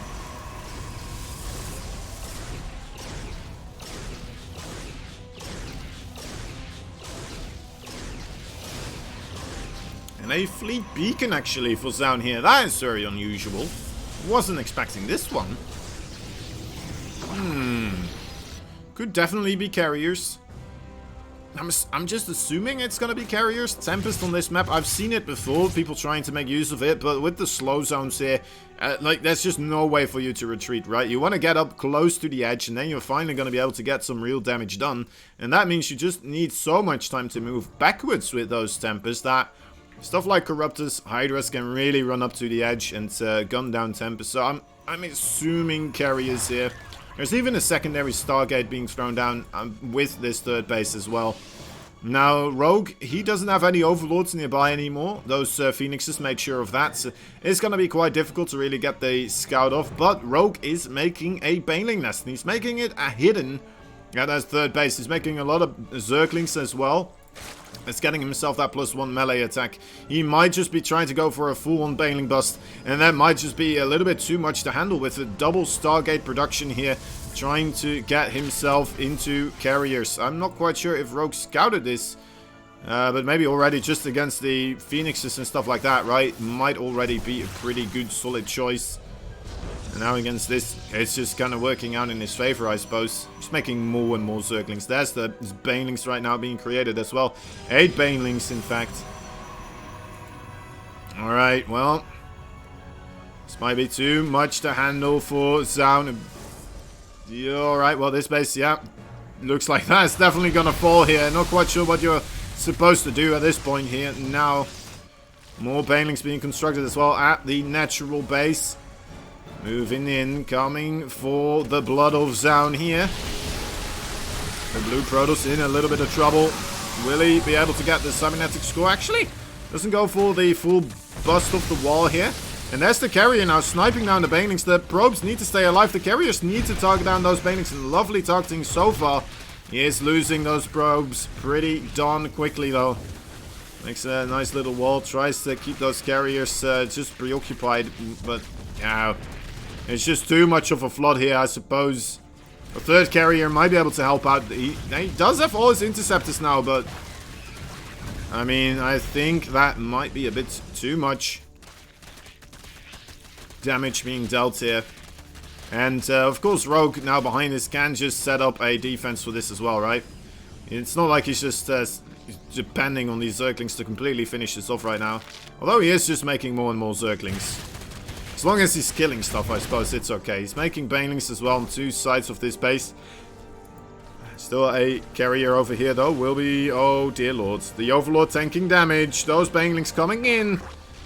More stuff as well. That is... Ooh, 3 more gonna go down. Luckily, that +2 melee attack not available. Just the +1. Oh, no hold position on the Zealots. 3 more Zerglings do get in. Luckily enough, that is only 3 of them. Alright, now what do we have on the production tab here? There is the Spire being constructed.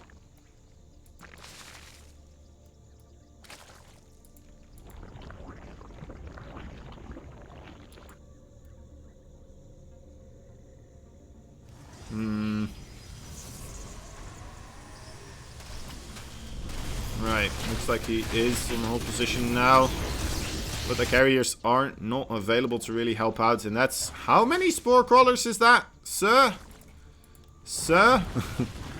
Oh, dear lords. Yeah, you're not going to be able to get anything done on this side of the map. Maybe on the 3rd base and the 4th base, of course, they are still quite vulnerable. But that natural in the main base, holy moly. Actually, he's just moving them across now. I kind of like that, actually. Making the spores on the other spores and then just getting more stuff. Oi, oi, oi, oi, oi. More Zerglings actually managed to circumnavigate the zealots there at the wall. Yeah, Zaun. Not having the best of times there with those zealots.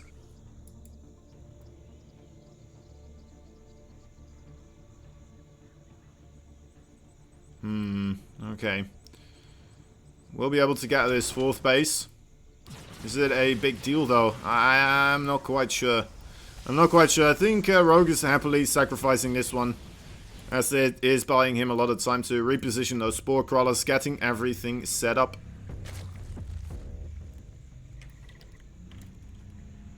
Corruptus as well, now being entered into the mix. Recalling the carriers. How many does he have right now? He has 4 of them, but there's already 10 Corruptus out. We are gonna have to see something else to counter those the Corruptus. And you know what, Sound is making the right choice here, I suppose, in units, right? He's adding in the Templar Archives, which will allow him to get those Archons, the Archons, or perhaps even Storm, which should hold back those Corruptus, but it's not here just yet. And there they come. They're going to be able to goop down maybe perhaps a Nexus here. The carriers need to get the heck over there. Oi, oi, oi, oi, oi. This could be trouble. Okay. But, man, loses the 3rd base now again. Lovely multi-pronged harassment here for Rogue, pulling away the carriers from 1 base.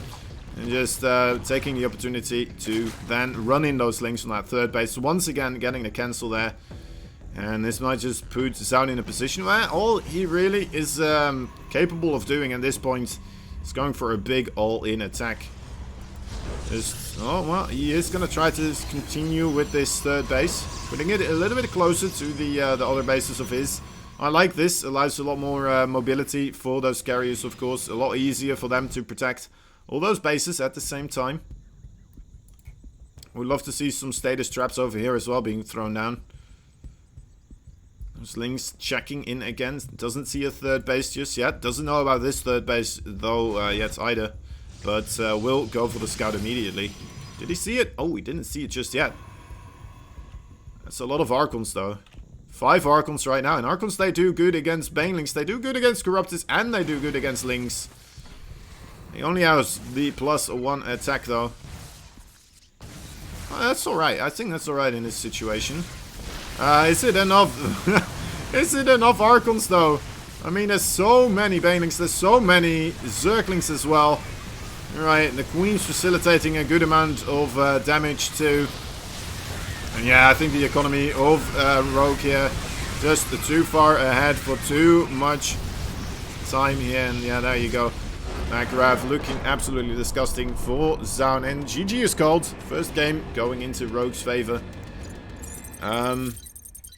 So yeah, I'm not quite sure what made Rogue go for that very aggressive Baneling Zergling attack, but it definitely works out in his favor there. So you know what, maybe a little bit of luck, maybe a bit of a build order win, but also very well chosen tactics, perhaps.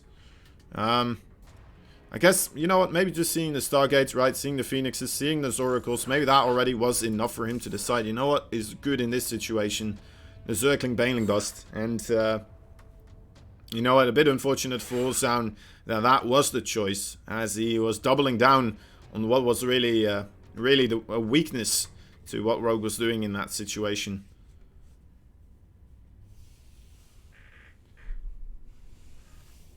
Yeah, alright, anyway, going into game number 2, Zaun, will he be able to get himself, a victory on the board here versus Rogue?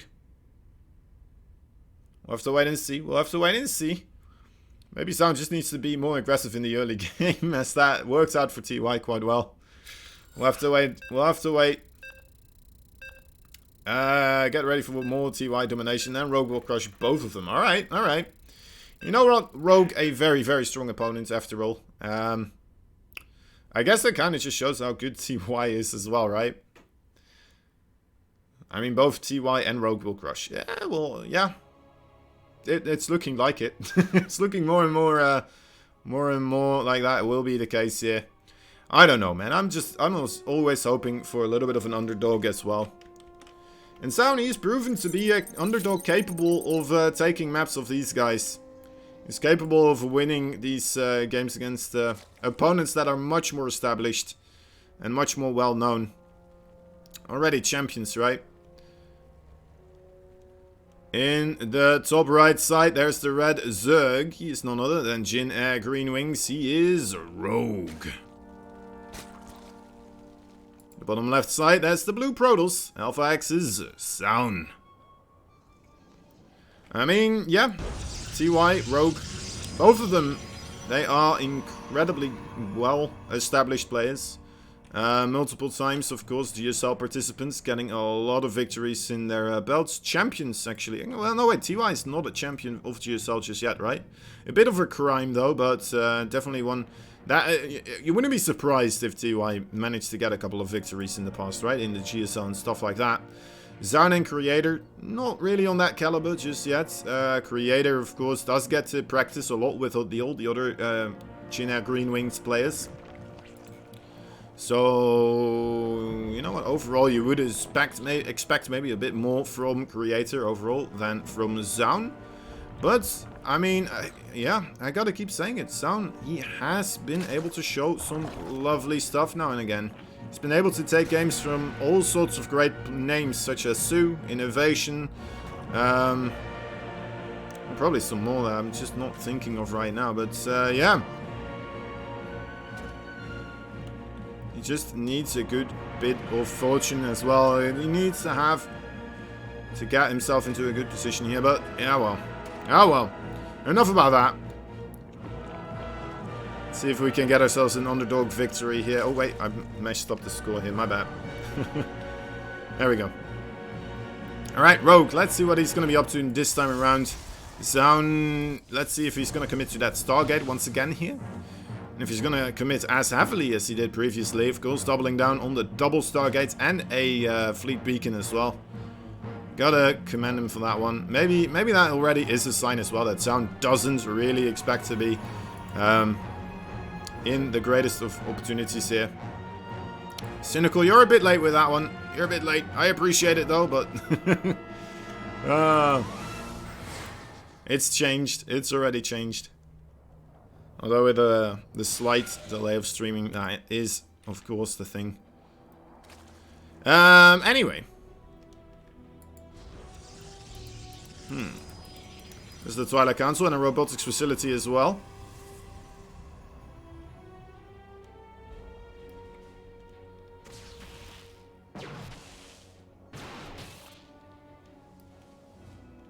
Tapped Glaive will be the choice for Zaun.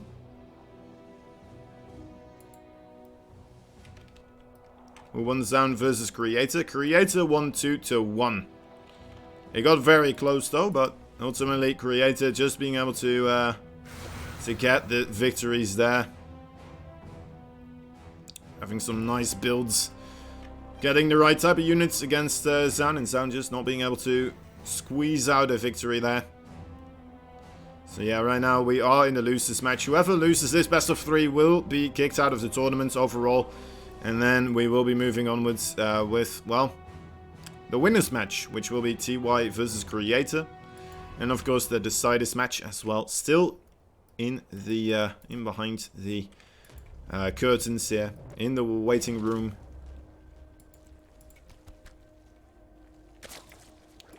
Roach Warren now being constructed as well, around the 4-minute mark. So it does look like Rogue is in fact prepping for this Adept Glaive pressure. And honestly, I think that he's doing it absolutely wonderfully well so far. He didn't even get to see the Twilight Council. Basically what he saw was the units that got warped in here. He sees now with the Zerglings, the Warp Prism coming through.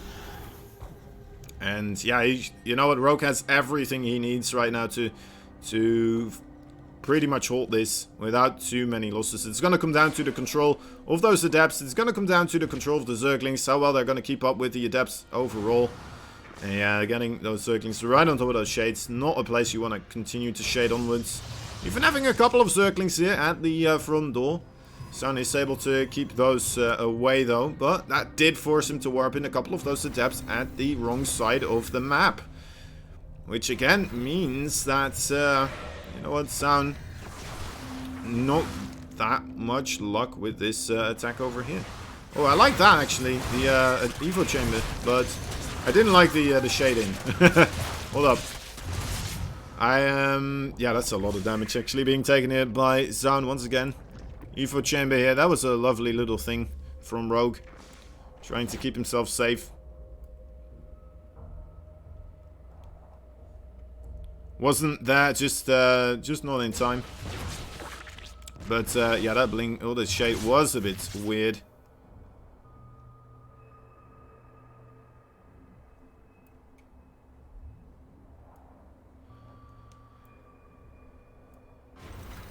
Alright, well, we're moving onwards. Yeah, Zaun really not getting anything done so far. And to be fair, this build overall has been figured out rather as much as it can, in a way, right? Just get yourself a good amount of Zerglings at the 4 minute mark. You throw down that Roach Warren, and then you hold off the first wave with the Zerglings, and then you start making Roaches.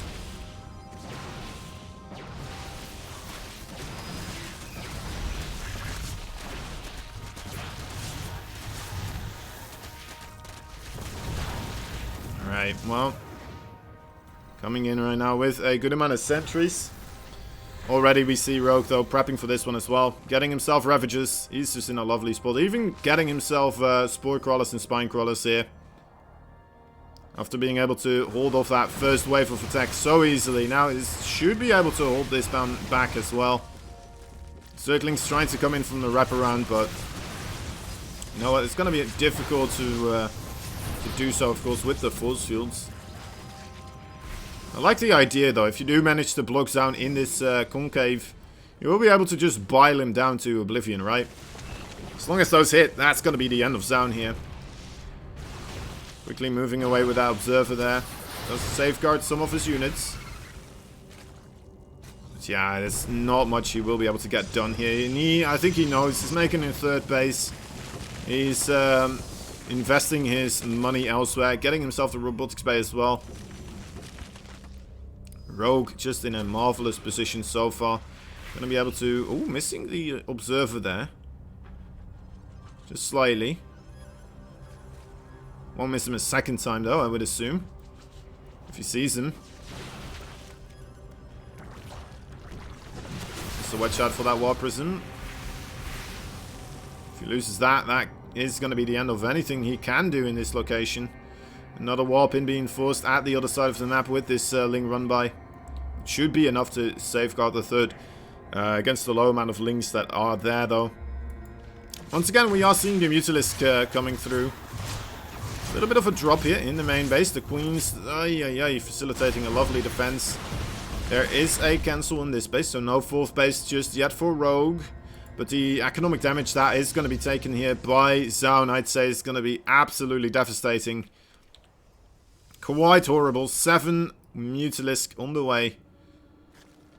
Gonna come in here and take out quite a couple of probes. Restocks immediately being warped in, but yeah, what can you really do?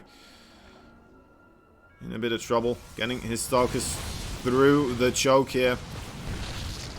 Everything else is coming in right now for Rogue. Moving across the map. A good amount of Ravagers, a good amount of Roaches. A lot of Lings as well. The Mutalisk now just kind of there to kill everything else. What is happening with this sound? That's weird. Alright, anyway. Yeah, Rogue coming in with a massive army right now. His Stalker is still trying to hunt down those Mutalisks, so a big portion of the army of Zaun not even here to help out with this fight. Colossi now coming into play, but the Mutalisk immediately will jump on top of that one as well as the Roaches and Ravagers, just not having that one in time.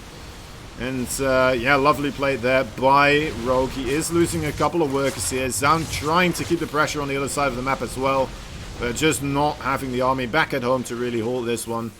And that means Zaun is going to be kicked out of this this one here with a 2-0. Unfortunately, versus Rogue. But, well, you know what? That was wonderfully played by Rogue. And GG. GG. So, unfortunately for the ITaX fans, you know what? Zaun, the up-and-comer, not really right there just yet to beat this one in the best of 3 here versus Rogue. Unfortunate. Of course, that first game, that was a bit of a build order win, but the second one definitely, you know what, Rogue just making all the right calls, knowing exactly what was going on there, and ah well.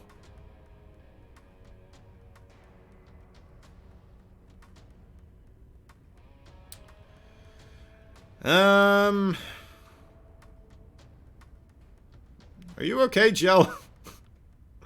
Gel QQing.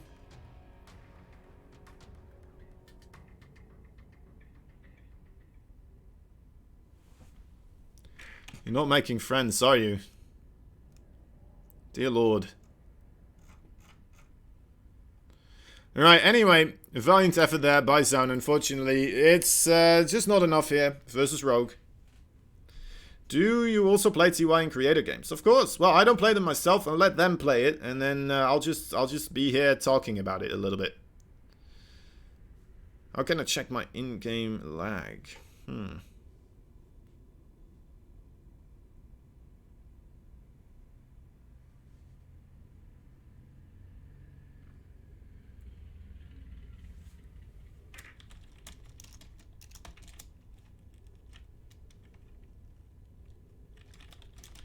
Lag for most.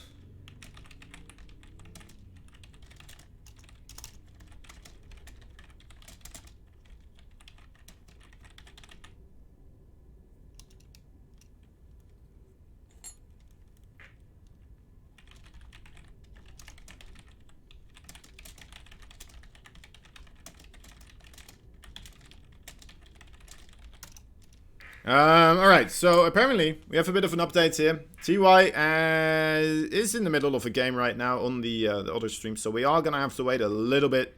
Gives us a moment of time, of course, to talk about a lovely sponsor that we do have, of course. It is the one, it's the only, G Fuel. G Fuel is well, what you need to be drinking right now, because it is, of course, the drink of esports.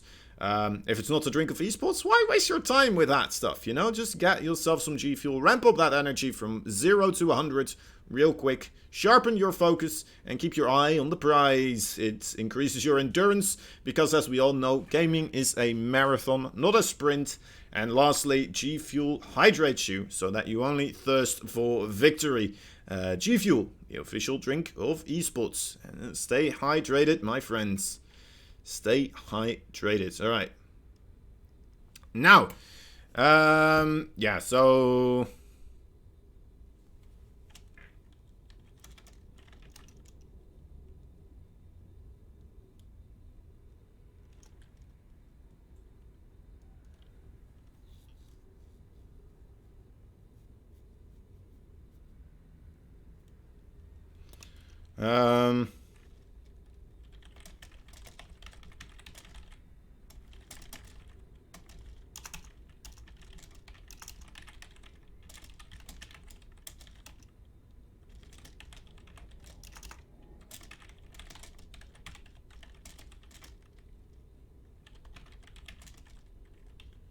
all right.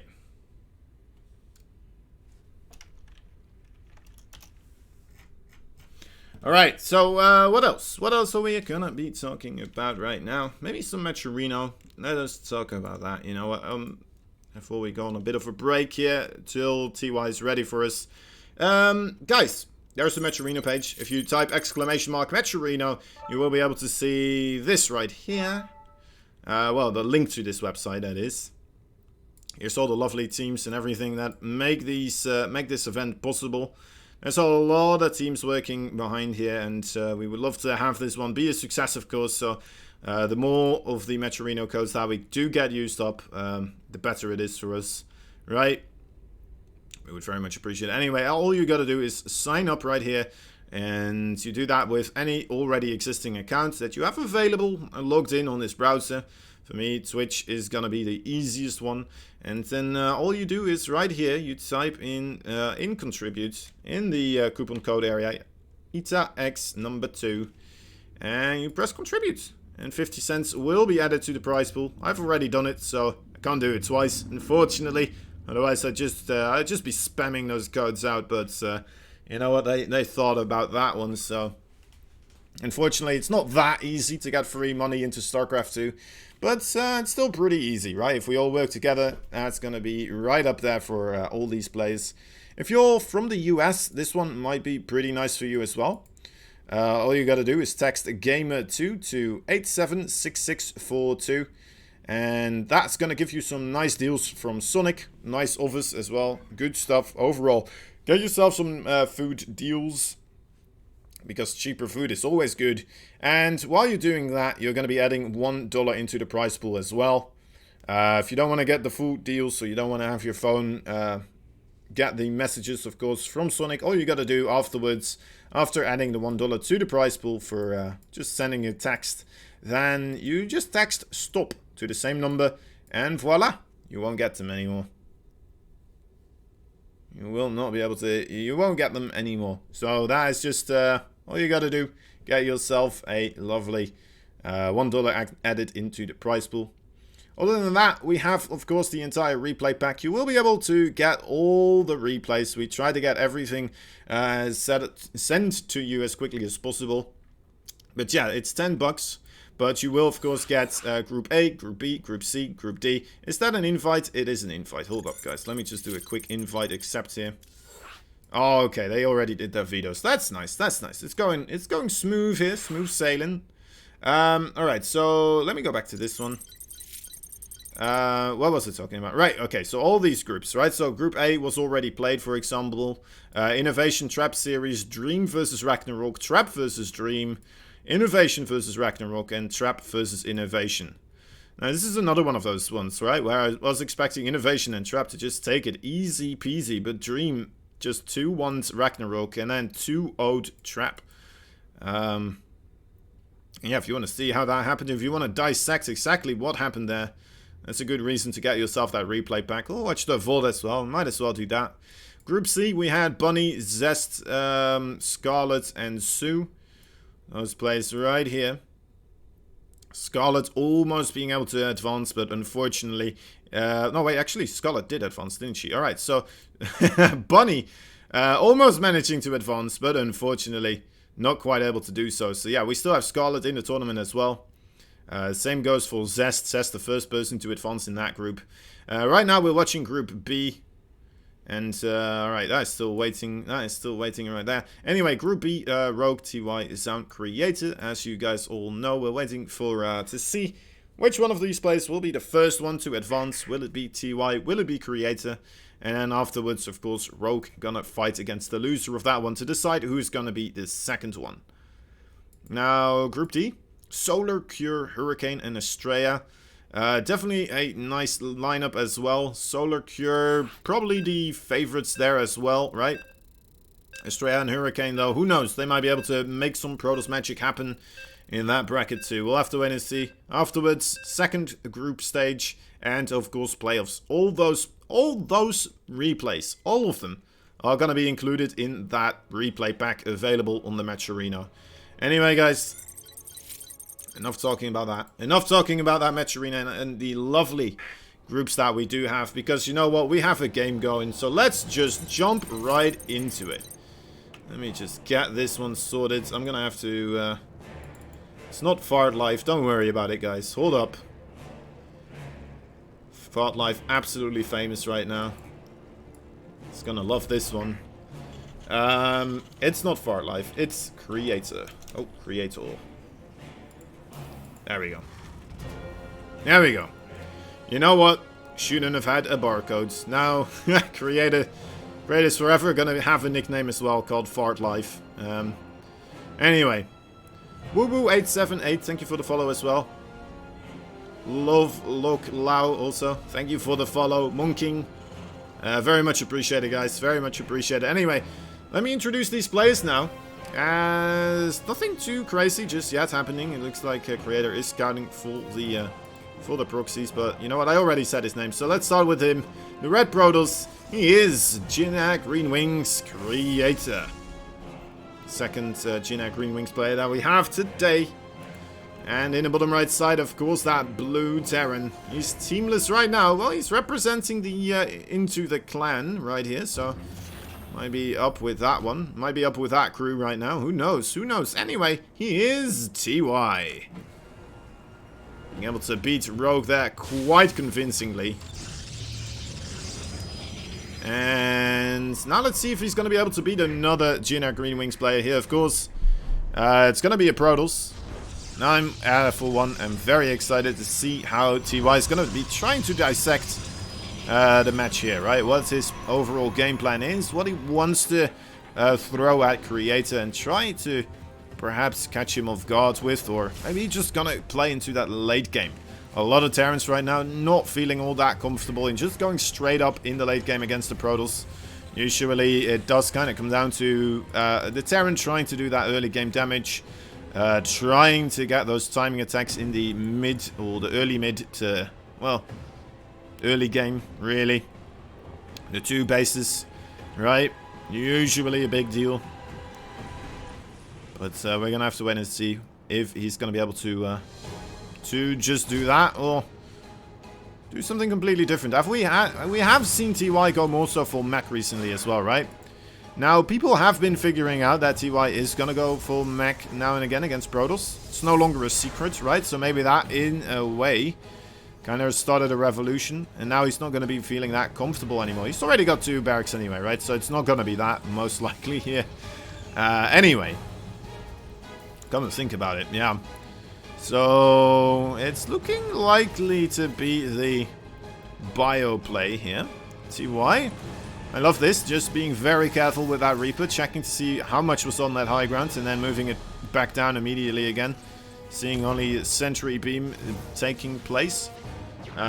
Decides to go back up there again.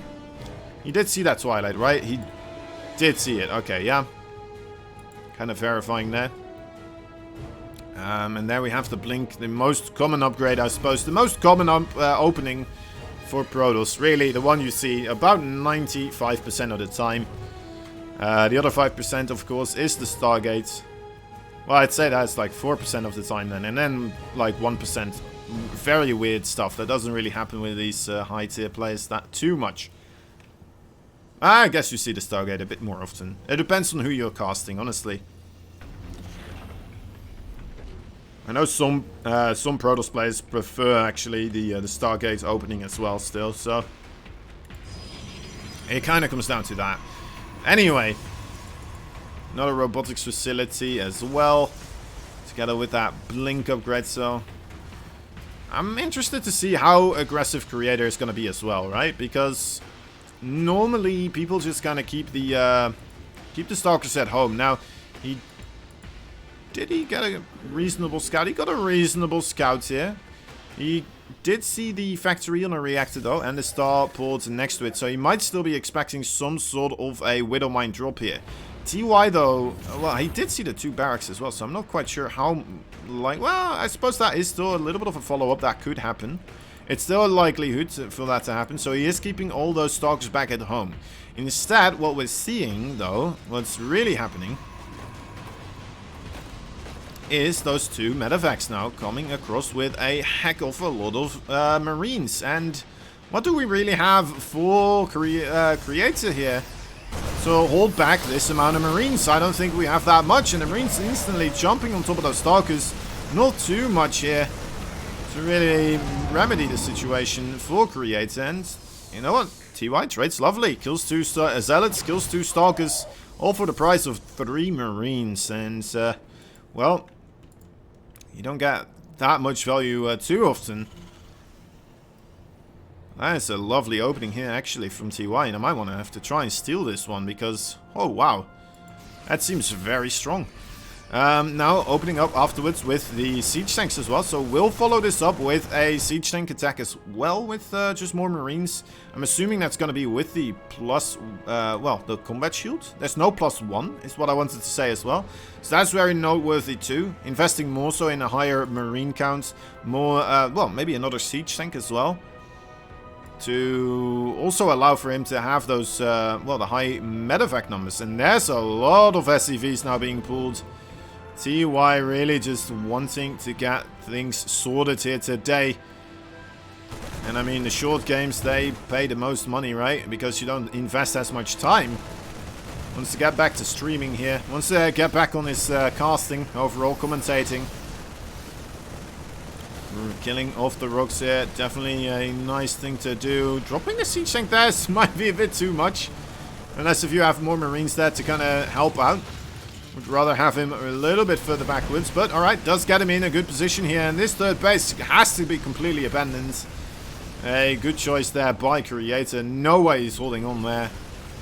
And down it goes. Alright, now he's moving on the low ground here. That is very curious. I'm not quite sure why he did this. But you know what? This is absolutely amazing. Holy moly. Yeah, Creator just completely stomped here. GG is called. TY, that was a brilliant attack, honestly. Especially targeting down those sentries as well, right? In the start, that really limited the amount of overall force fields that you can produce for holding that attack. And then TY just comes in with that massive amount of marines, massive amounts of SCVs being pulled as well. And there you have it. Works out perfectly. That was a big brain attack, honestly. That was lovely. Also, because he did kind of make it look like a regular Widowmine drop in a way, right? With the reactor on the factory there when the scout still came in. Maybe that kind of worked out in his favor a little bit, right? At the timing of the scout for Creator there. But wow, props to TY. He is that was lovely. That was really smart. Alright, now we're going to go into game number 2. Let's see if TY is going to have a free roll out of this tournament so far. Moving onwards to the second bracket stage. Well, group stage, I should say. And afterwards, you know what, if he keeps playing like this, I wouldn't be surprised if he just takes that one as well. Because that was amazing. You know what, we have seen TY be a lot more successful in the GSL as well recently, right? So it's cool to see him just kind of getting back on top of things again, because he kind of had a bit of a dip period, right? He wasn't a TY that we all kind of came to know for a while. He's doing lovely here. He's doing absolutely lovely. All right. No ifs, ands, or buts about it. In this top right side, the blue Terran player, he's none other than TY. Representing the Into the Clan community here. StarCraft 2 community. Wait, what does it say? StarCraft 2 community 2? Is this the second community? I'm confused. Anyway, TY, boys and girls, TY. In the bottom left side, though, needs to just beat this man one more time. The Red Protoss on his last leg for this winner, the winner match. Doesn't want to go up against Rogue here. Wouldn't want to wish this upon my worst enemies, of course. Anyway, he's the Red Protoss. Oh, what was that? Creator pulling his probes there for a little bit. That should not happen. Let's take a look, actually. Right, I don't think it's going to be that much of a dip, but still, I mean, in the pre-1 minute stage, it's not pretty, is it? It's not pretty at all. Alright, anyway. Anywho, anyhow. What's... quick probe here, ready to perhaps facilitate a bit of blockage upon that command center. Oh, with a quick thinking there from TY, gets right on top of him. So already the probe on the lower amount of HP. Going to be a lot more difficult. Also, he delays the probe from getting into the main base, seeing the gas here. Now not being able to really get underneath the command center to slow it down. Neither does TY, though. Even with the Cybercore going up first, SCV not in time here to really block that whatsoever. I don't think he minds, honestly, because TY thinks of everything, and if he wanted to block that, I'm sure he would have come up with something.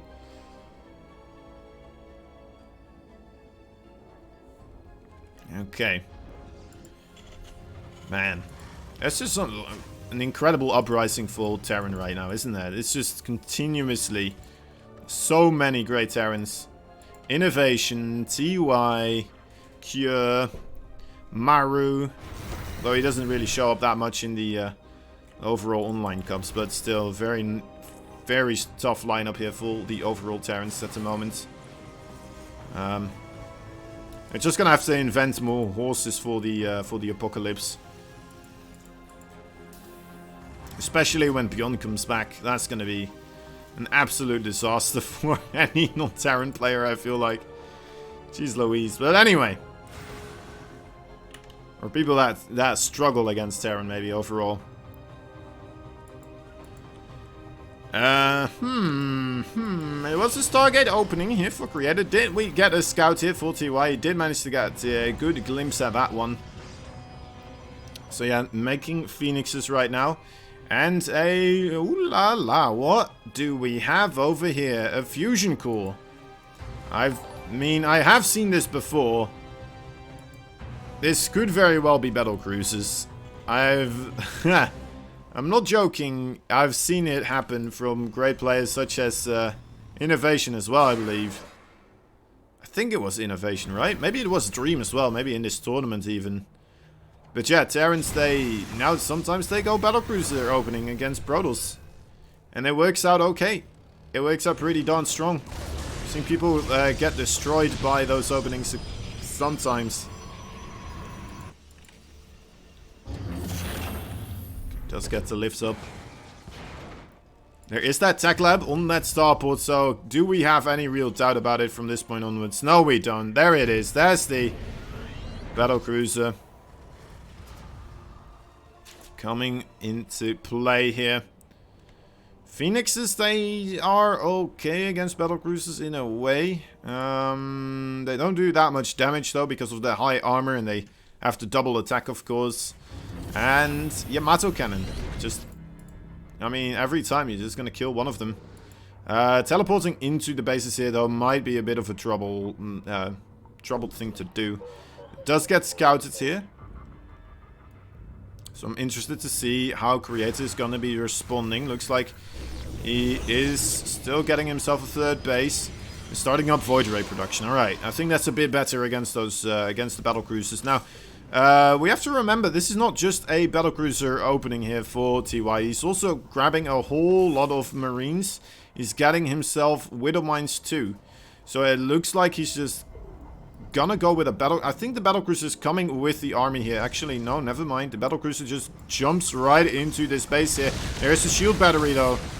It's gonna take a while before this battlecruiser will be able to kind of get rid of all that energy here. Targeting down the Stalkers. To get himself to safety, and yeah, well, I think there was some... a bit hesitant to say mistake. Maybe he didn't realize that it got scouted. But this is, that's no good. That's no good, obviously, guys. I don't have to tell you. Losing a battlecruiser is never the best thing. I even brought 2 SCVs here. Perhaps to build bunkers, perhaps to kind of repair either the battlecruiser or the Widow Mines. Get everything together here, but yeah, Creator holding this one very, very easily. He's making more battlecruisers. And he's making siege tanks. Alright, so there is apparently some sort of a follow-up that TY still has in the books here, but trying to get a little bit of an idea of what he is planning here. Okay, it's Mac. There you have it. There you have it, boys and girls. Still Mac getting himself another battlecruiser, actually. I wonder if he's gonna rebuild that fusion core somewhere else. Well, this was another battlecruiser here, but again, I mean, yeah, 2 Stalkers, a Void Ray, and a shield battery. Very difficult to break it for TY.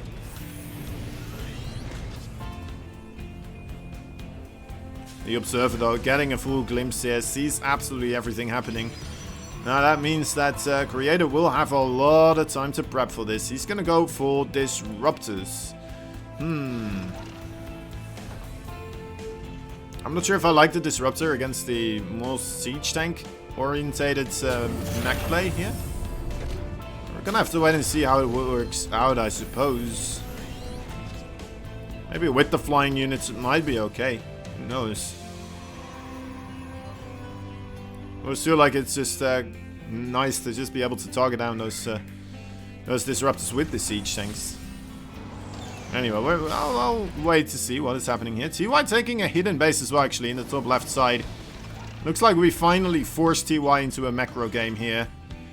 He is quite far behind, though, of course, with the series, how it's opened up here. If you look at the units lost tab, it's not that far apart, actually, as I expected, but... Income graph? Okay, the income graph tells a pretty clear story here, I'd say. At one point we did have Creator pull away his probes, but even then, I mean, not that much of a difference there for TY.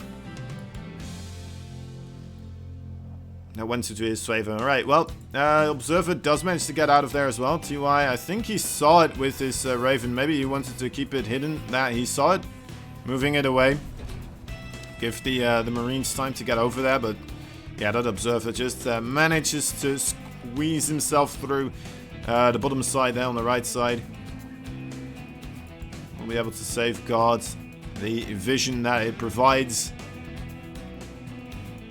Now we start up with the Immortal production, of course. The always present threat to all mech units. Pretty much. Even the Hellions, look at that. Dying rather quickly to those. Interesting attempt at a run by there. TY perhaps not expecting the army to be exactly there, but you know what, always worth a shot. Is going to be able to get maybe some damage done on these probes here, but only shield damage, unfortunately.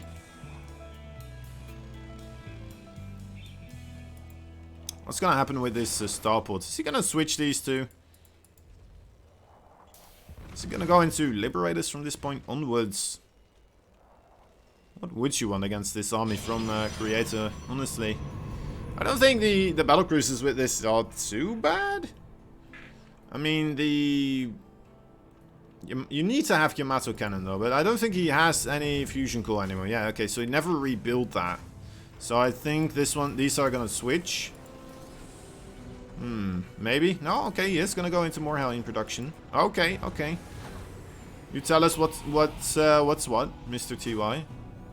I won't question it. I'm just carefully looking, observing what your plan is. Okay, just more factories. Okay, just full-on ground force here with the factory units. Getting another base here towards the rich Vespian gas. The more gas, the better, of course, for those mech players. Observer, he never really checked the bottom or the top left side for a base. The two remaining battlecruisers here, finding themselves a pylon, will be able to then slowly go towards that fourth base of Creator here. And TY, remember, he's on 5 bases now, right, guys? So actually, let's take a look at the income graph. Yeah, that's no longer in favor for Creator here. So the longer this now keeps going, the bigger of a bank advantage TY most likely will start to accumulate, but I don't know. I don't know, against the Immortal army. It's still a battle of position. It's still a battle of just unit control here. Which one of these players will be able to get the better fight? Ghost Academy being entered into the combination here as well. That's a lot of siege tanks, maybe a bit more than Creator thought there were. Linking forward there, only seeing one siege tank shoot at him. Then all the other siege tanks right there, ready to siege up. Okay, disables on the Immortals here. TY does lose the planetary. And immediately starts rebuilding it. So yeah, a lot of the siege tanks here on that high ground position did mean that TY does lose that other base. But did keep those stalkers out of his other side, of course, though. Outside of his liver.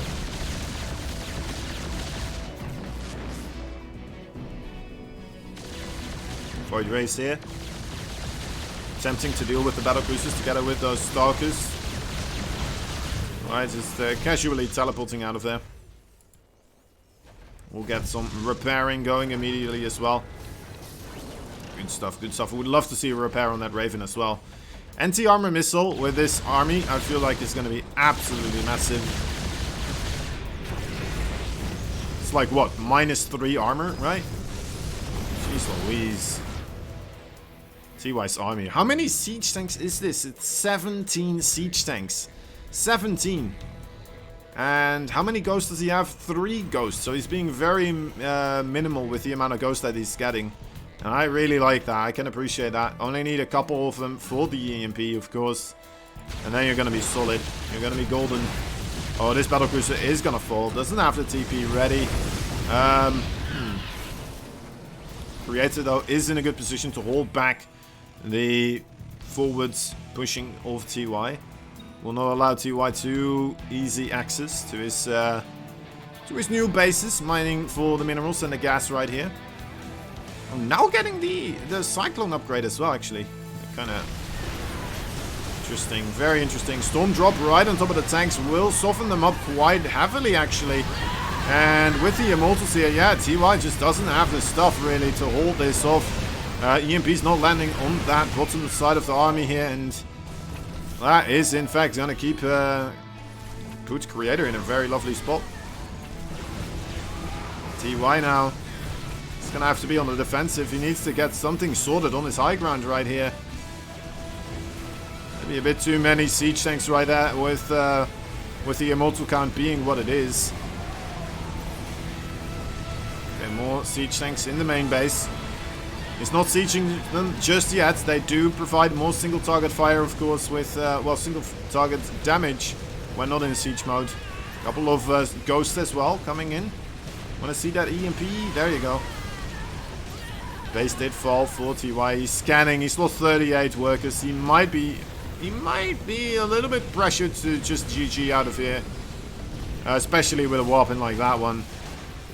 With Creator now on top of the production. I don't think there's much else you can do here for TY. GG is called. And there you have it, guys. A 1-to-1 series. TY suddenly in a bit of trouble here, perhaps. Finding himself in hot waters. But honestly, secretly, I wouldn't be too upset with having TY going up against Rogue again. But I don't want TY to be out of the tournament here. Man, I love watching TY. Honestly, from the people that we do have remaining, Rogue and TY, probably my favorite to win here. Are they going to, though? Creator definitely giving them a run for their money. Although, we have to remember, it is indeed live, Sencool. Sencool, it is live. If you don't believe me, well, then, I can perhaps show you. Right, let me show you the party members here, actually. Oh, there we go. Game invite, you see? It's live. Oh, there in the bottom right, you also see TY talk, so... There you have it. There you have it. It is live, indeed. Anyway. Yeah, TY. What happened in that early game? Of course, yeah, the battlecruiser. The battlecruiser opening, it didn't get scouted for too long. And then ultimately it did get scouted, just in the nick of time, I'd say. So he got himself a good amount of shield batteries in every mineral line, at least one. He got himself a Void Ray as well, kind of facilitating more defense against that heavy armored unit. And TY just played against parting on Wardy's channel. Yeah, it's quite possible, actually. TY is kind of jumping back and forth. We tried to plan it out to have at least an amount of downtime between these two streams. But yeah, he's actually playing in both of this at the same time. Well, he's like going back and forth between where he needs to be, right? So, Wardy's also, I think, kind of mixing it up and trying to figure out when he is gonna play who against who. And then allows TY to kind of be a little bit more all over the place, right? With his schedule. So, yeah, think Hermione in Harry Potter. It's basically TY, right? If anyone could do it, it's this brainy man right here. He's the Blue Terran. He's teamless right now. He represents the Into the Clan community. He is a TY. As we speak, he's in your game and Wardy's game. Oh, really? Then Wardy is probably just casting it over replays right now. Because, well, I mean, I know this is live. I don't know what Wardy is up to exactly, but I know this is live. So, nope, it's not. Alright, well, then he is casting it indeed from replays. He probably then... Wardy is live. That's impossible, Senko. The thing is, maybe he allowed TY to play beforehand a couple of games, and now he's just casting TY from replays. That could be the case. Anyway, in the top left side, we have the red Protoss. He's representing Jinna Greenwings. He is Creator. Not Fart Life, just Creator. But yeah. I mean, the only way for me to prove it, well, I've already done it though, to be fair. Well, it's just professional and do not show its replays. He keeps the hype on. Yeah, exactly. I mean, that's not what I would do. I would just be like, yeah, it's replay. I know, it sucks, but... Or Maru's playing on his account. Yeah, who knows? Maybe Maru doesn't want to ruin his overall image of not playing online cups, so he's taking a TY alt account. That's possible too. I like that idea, Miguel. Anyway, slightly a little bit of harassment here from that probe coming through. TY once again opening up here. Actually, I think. Well, actually, did he make a? Did he not make a Reaper here? Okay, so yeah, just gonna go straight into the reactor barracks with those two Marines here.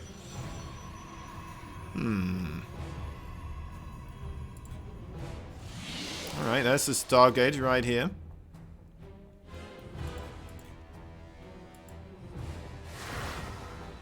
Gonna grab himself the kill on this SCV. Will he be able to? Alright, yeah, that should spell the doom of the SCV here. Unless if he can do some cheeky... almost getting into the shrubbery. I don't know.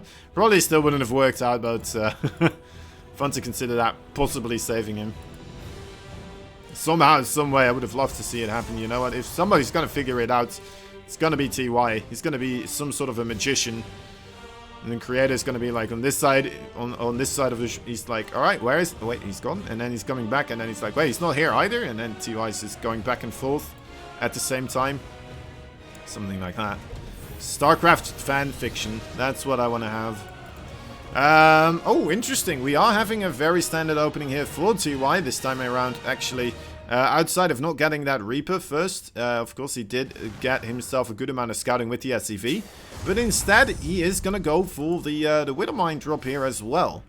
So, you know what? We haven't seen him do that too much overall, but hey, it's what he's doing right here, right now. Creator, though, is prepping for this rather nicely. He's getting himself the Phoenixes. He's not showing the Phoenixes just yet, right? So, TY, of course, not having that Reaper available. Didn't have a Hellion available either. He's playing in the dark. He really is not aware too much of what is happening. Maybe he's just banking on the Creator going for the Blink. The Blink might not just be quite ready when you come in at this timing. Actually, it could be ready, actually. I might be wrong on that one. I think, yeah, actually it should be ready. It should be ready. As you don't have the proxied starports here. Anyway, but the Phoenix is going the opposite direction of the Widowmine drop. That is some unfortunate stuff happening here for Creator. Will he see the Widowmines though going into the ground? Yes, he will. They are gonna get themselves unburrowed. We'll try to buy as much time as possible. He's now seeing the Phoenixes here. We'll have to just kind of leave out of there. And I feel like with the... So this is the first time he realized, right, that it is indeed the Phoenix opening. Or the Stargate opening. I think, like, with this push for TY, if he knew this was the Stargate opening, either A, he wouldn't have tried so long to unburrow and reburrow, or he would have been more prone to keep those Widowmines with this push timing, right? Just keep it with the Marines, keep it with the siege tanks, and just have so much of a stronger attack possibility there. lifting up those widow mines in the mineral field. Definitely not really helping out TY. Yeah, actually, that's exactly what would have happened, because this is the Liberator build. I don't know if you guys watch Thermal's YouTube, but he has an explanation video on this build exactly. So what you want to have happen, you're kind of hoping that you're playing against Blink when you're doing this, at least if you're doing it like TY is doing it right now. And then, you know what, you'll have a Liberator at the top side of the base, you'll have a Widowmine drop at the natural base, keeping a lot of those Stalkers preoccupied. And then as you're pushing in with a lot of these siege tanks with the Marines, everything else is going to be busy elsewhere. Now, as we see, of course, TY is no longer going to send that Liberator elsewhere. The Phoenixes are too good at just picking off units like that when then coming back to the fight immediately afterwards. I love the repair here, though, from TY, but is it going to be enough? I think so. I think he may have done it, guys. And imagine those two Widow Mines being here as well right now with another medevac. Actually, no, this is still the same medevac, right? He didn't lose it. So yeah, just the two Widow Mines. So I think this is a bit too much damage being taken for Creator. I like the Phoenixes as well on the backside here, picking off potential reinforcements, or just kind of looking at those reinforcements. Alright, doesn't even kill the Marine though. That's unfortunate. Okay, as the probes are being pulled, I think we're going to be having a GG coming up here at any time. There it is. TY's our first victor. Moving on through to the next group stage. And that means we actually have 3 Terrans right now waiting in the group stage, while we still have Cure waiting in that final group as well. So that could be quite a bit of trouble. Quite a bit of trouble indeed. Did I just get... Oh no, that's the party chat. Alright, I thought I got whispered there. Anyway, yeah, so... I mean, if you want more proof that this is in fact live, let me show you right now, actually. There you have it. Team 2 won TY. There you go. You don't really see this in replays, do you? Do you? I don't think so, right? Anyway, also over here, TY left the party to TY. This is all right here. You can see the timestamps. Oh well, anyway. I hope that is satisfying everyone. That we are playing all of this live. I don't know if I need to really prove it, honestly, but hey. My word should be good enough, I feel like, but you know what, I'm happy to prove it if you want to. How's TY playing both here and on What Is, because Ward is not playing it live. I don't know how many times people want me to prove that this is live. Man. Wardy, I mean, he likes, you know what, he is a professional streamer. He makes his money casting, right? So he needs to keep that hype going, and people just like watching live games more so than replays. As soon as you let out the fact that you are casting replays, people just lose interest very quickly in a way, because you know it feels like a thing from the past. It's not what they're doing right now, and the games that are being played live always just so much more hype about it. So if you kind of hide the fact that you are casting games from replays, right? In his overlay, you can see it's just him. You don't see the part of the game like us. You can see right there the game still. It was live in this, so you didn't know. Yeah, I mean, Wardy likes to keep that up as an appearance, and it makes sense, honestly. I'm not sure if he would lie about it, but I don't think he would lie about it, right? But I don't think he would actively be trying to be like, guys, I'm playing this, I'm watching this from replays, you know? You know what I'm saying? And to be fair, TY has been jumping back and forth quite a bit here. I'm not quite sure. It may have been just in ladder games as well. I don't think it was, but he has been jumping back and forth between something else, because we had to wait at one point for him a little bit. Anyway, regardless of that, guys, remember, we have one more match here. It's going to be the decider match, Creator and Rogue.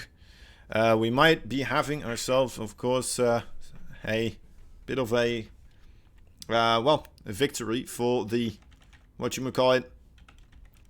the overall more established players Creator and Zone. Zone already out of the game here. Creator, the Protoss Hope. Not looking too swell.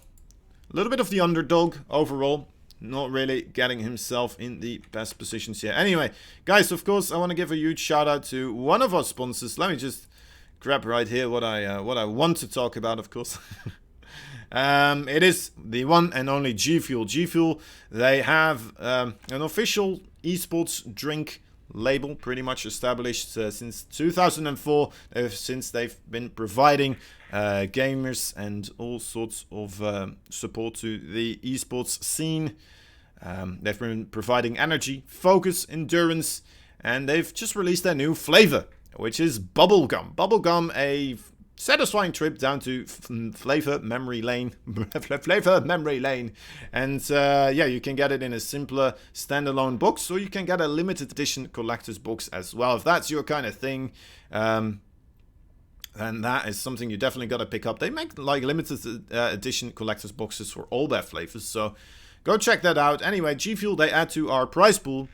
And for each quest that you do on the Matcherino for them, it will add money to the prize pool overall. So that's going to give these players more money to fight over, which, you know what, always benefits everybody, since that will be just a better thing, of course. Anyway, G Fuel, it's the official drink of esports. Go check them out. Stay hydrated, my men and women of esports, of the esports world.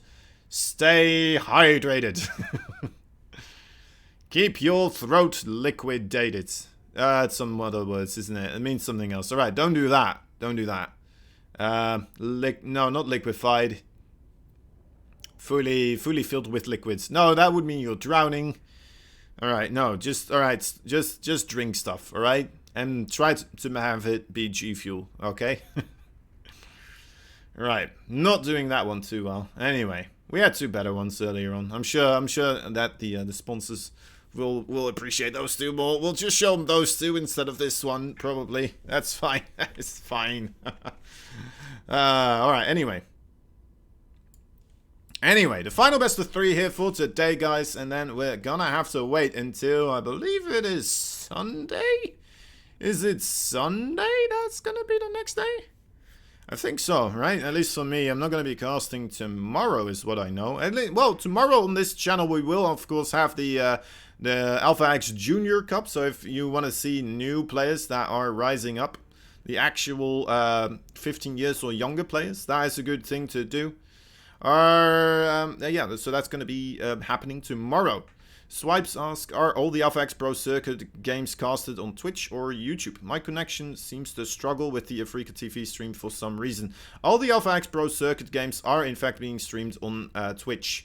What we don't stream on Twitch, and we do with the Afrika TV, are the Pro Series, which are the best of 9s kind of thing, right? Sometimes we did have some events as well. But usually it's either everything on Twitch or either everything on Afrika TV. So if you already see the start of something on Twitch, that means every part of it will be played on Twitch. The Afrika player, a little tip maybe for a future thing, if you want to check it out, right? There's something happening there, it's a match you want to see.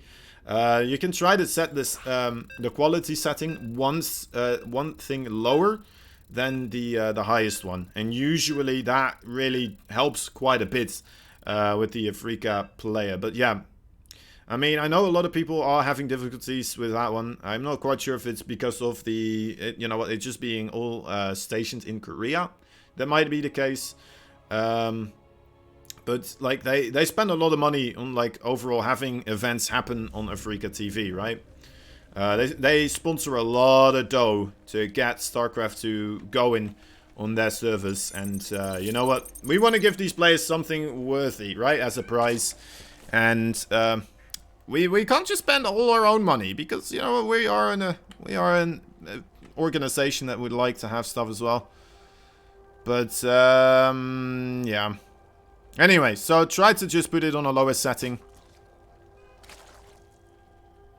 Try to put it on a lower setting, and that sometimes does help out quite a bit, actually. Anyway, in the top right side, here he is for one last time. Can he get himself another victory secured? We're gonna have to wait and see. Here's the blue Zerg up against another Protoss. He is Gina Green Wings Rogue. In the bottom left side, that red Protoss going up against TY. Not quite his match, unfortunately. Might find more favor here against the Zerg. Who knows? He's the red Protoss. He is Gina Greenwings as well. Also Gina Greenwings. He is a creator. So you would assume that these players do get to practice quite a bit together. Should have these players, you know what, a little bit more aware of what they like to do. So maybe some more overall mind games might happen here. We'll have to keep our eyes on that one. I'm sure that a lot of it is actually going to go above my head though, so do keep an eye out open for yourself as well, as you know what, I don't see everything myself. It doesn't work on the TL page, but if you view it on the Afrika TV website, it should work. Yeah, that's actually a good call as well. It does work a lot better on the Afrika TV page itself. High is slower than HD, and it buffers constantly when connection is good enough for 4K streaming. Yeah, so it's weird, but yeah, it does help out a little bit putting it on a lower setting, but you know what, luckily for us, we're on the Twitch here, and we like to have our things on Twitch as well. We definitely do, right? It's where our preference goes towards. Whenever we can get something on Twitch, that's where we do it. We get more return from the audience as well, right? We have more support here. We have people that speak English mostly, right? Otherwise, we usually have a heavy audience in the Korean scene. And, well, this is just a better place for us overall to get these games going. And, yeah. Overall, just more support and just more fun for us, of course, as well. Having an audience we can talk to. But you know what? We aren't always in the opportunity or the possibility to actually get all these events on Twitch. We need to kind of get, you know what, a nice in between. You know, I think we're okay with that one. We have a good amount on Twitch now. We have actually stepped up our Twitch game quite a bit recently, and a lot more stuff is happening on Twitch. As opposed to before, when most of our stuff was on the Afrika TV channel. Alright, so, talking about the game, guys, right now we have that Stargate opening here. It looks like Rogue. Overall, we have not seen him scout this just yet, I believe. Not going to be able to really get far with that Overlord with a Stalker right underneath him. 2 Adepts here, not getting any kills just yet.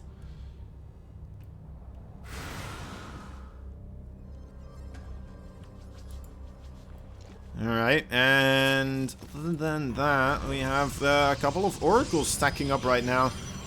Now Rogue, if he doesn't scout this in time, his Overlord's still kind of stuck here.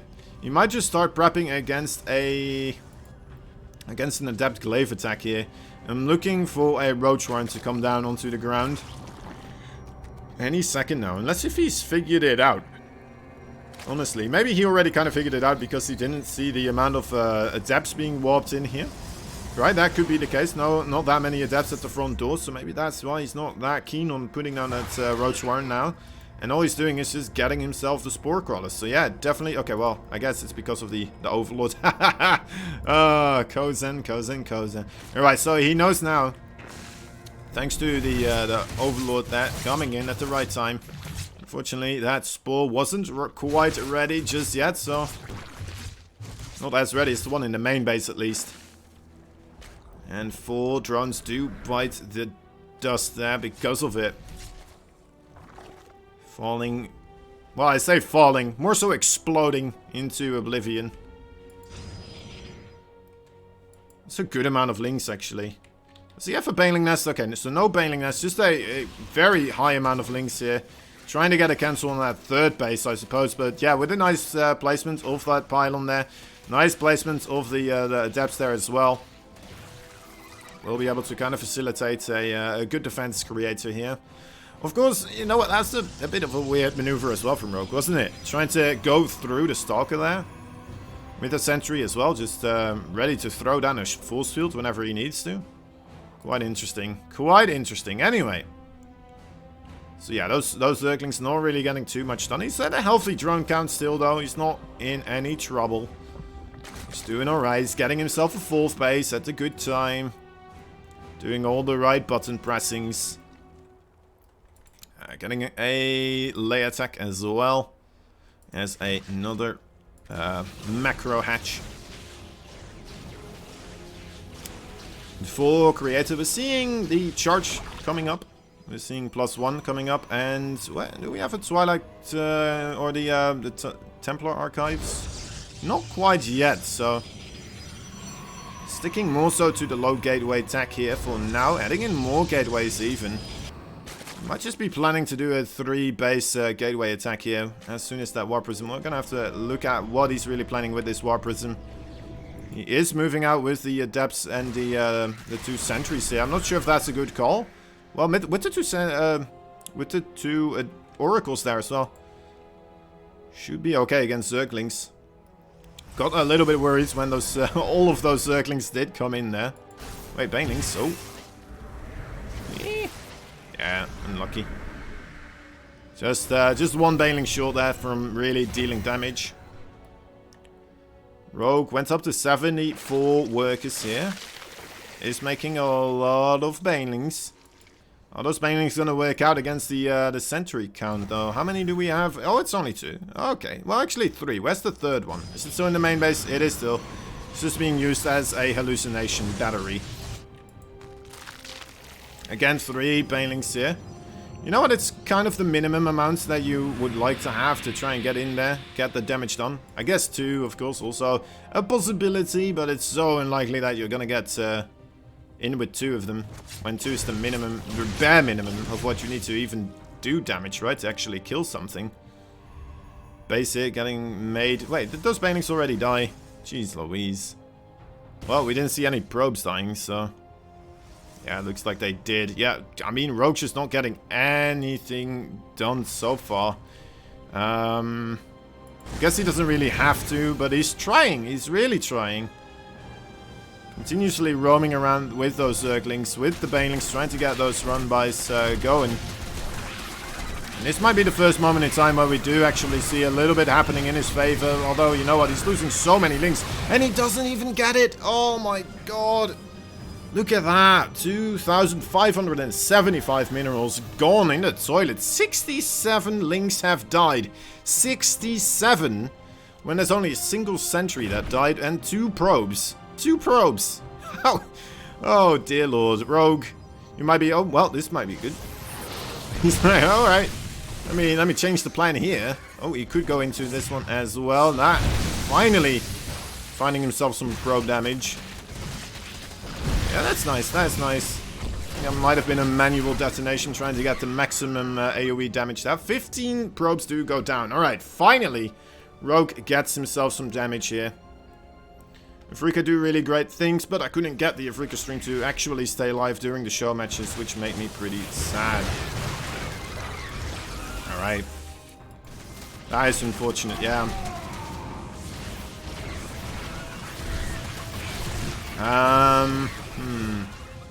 Well, we're just gonna be happy that we're on Twitch right now, guys.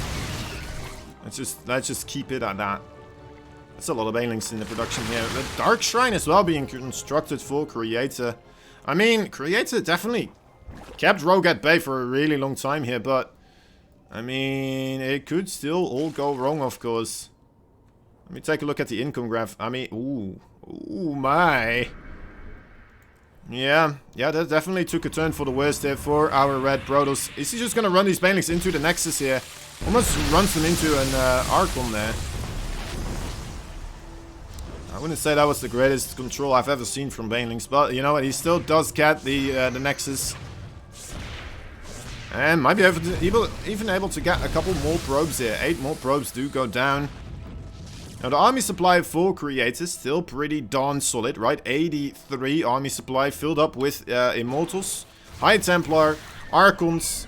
You know what, just overall a solid army, right? 2 sentries still available as well with a lot of energy. And Rogue is basically still only on Banelings. That's all he has. But then again, he has how many? 64 of them. So he has Burrow as well. Is he gonna try? Oh my dear lord, he just comes in here.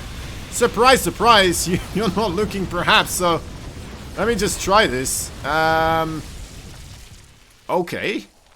He came in here as well, by the way, with a couple of links. DTs were warped in to try and remedy that. I'm not sure if I like that one, honestly. Oh my god, more storms. Massive value being achieved here for Mr. Creator. And Rogue, he is still encircling Baneling. That's all he's doing right now. That's all he has. He needs to get a surround going or something here. I don't know what really his plan is, but coming in again with those Banelings exploding on top of Archons and Immortals. Now the Zerglings, the storms hitting at the home though. Is this enough? Is this enough? Zealots being warped in. Okay, we do have Banelings against those. Alright, it looks like, you know what, Rogue does manage to hold on here. And that's quite massive. Winning that fight after kind of putting himself ahead on the economic parts. I really did not expect this one to go this way, but you know what? Apparently, this is all Rogue needs. This is all he needs. Banelings versus Archons and Immortals. That's a bit sad here for Creator, isn't it? Sushi, thank you for the sub, my man. Dude, that's awesome. It's good to have you with the crew. I'm your Alpha Squad leader today. Still trying to come up with something that's cool to say with that, but you know what, that's what I got right now.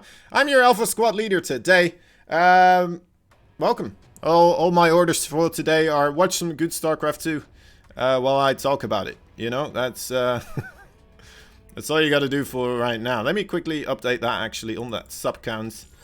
And that's always nice to see. There we go, 21, just 9 away right now from our goal. Now we have our next lobby being created. I'm not quite sure what the maps were that they chose. Let me see. Simulacrum. The third map, potentially, if we do get there, is going to be Everdream. So, yeah. Everdream, I've heard that one is actually a little bit Zerg favored. But that was in a ZVT, so I'm not sure if that applies for ZVP as well. And then again, I'm not quite sure why it's Zerg favored either. I never got to that point. You know what, I didn't want to look stupid, you know, asking why is it Zerg favored, when somebody says like, oh, that's obviously the most Zerg favored map in the entire map pool. I'm like, oh, yes, oh, right, yeah, oh, I forgot that for a moment there. Oh, what silly me, alright. Anyway. It might just be because of the overall win rates, but we'll have to wait and see. Anyway, Sushi, thank you for joining me and the rest of us as well. Much appreciated, dude. Much appreciated. Helps us stick around here on the Get More Games casted. Everdream is even ZVT and ZVP. It's good for adept builds, but ZVP isn't very good for Protoss, as far as I'm aware. Yeah, at the moment it does feel a little bit still like the Protoss don't have that many options. Right? It really doesn't seem that way. Whereas Zerg, they can still quite catch the Protoss off guard. They can just play the straight up game as long as they are kind of aware what the Protoss is doing. They have a lot of stuff figured out, right? They know what the counters are. They really know what to do at what times to make sure that they will be able to maximize their odds against those counters as well. Anyway, in the bottom right side, we have ourselves a Jin Air Green Wings player. He is none other than the Blue Zerg, a Rogue. Top left, there he is, that red shining beacon of Protoss hope. Will he be able to get another point on the board here and perhaps make this a series worth remembering? We will have to wait and see. He is none other than Jin Air Green Wings, a Creator.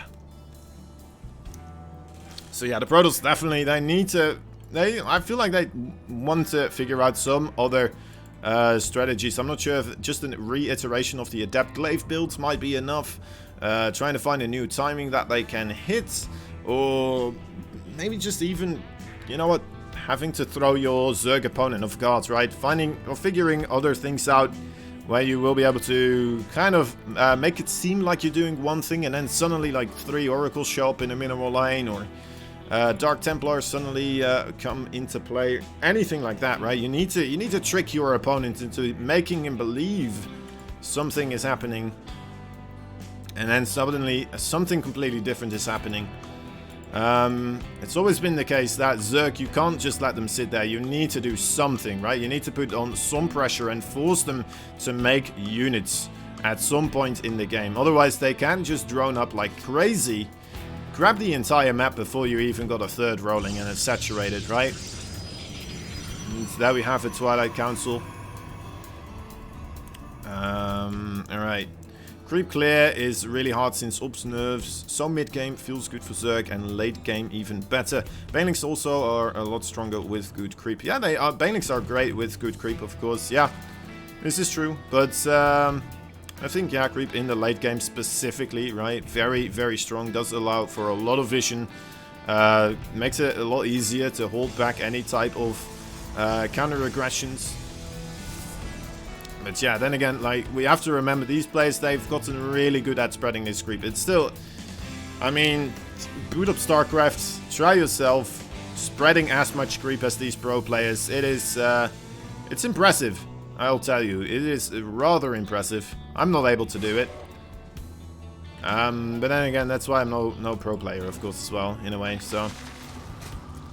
Alright, regardless of that, there is an Overlord in position here already for Rogue. Should be able to get the intercept on the, well, spotting this Twilight Council, researching something here.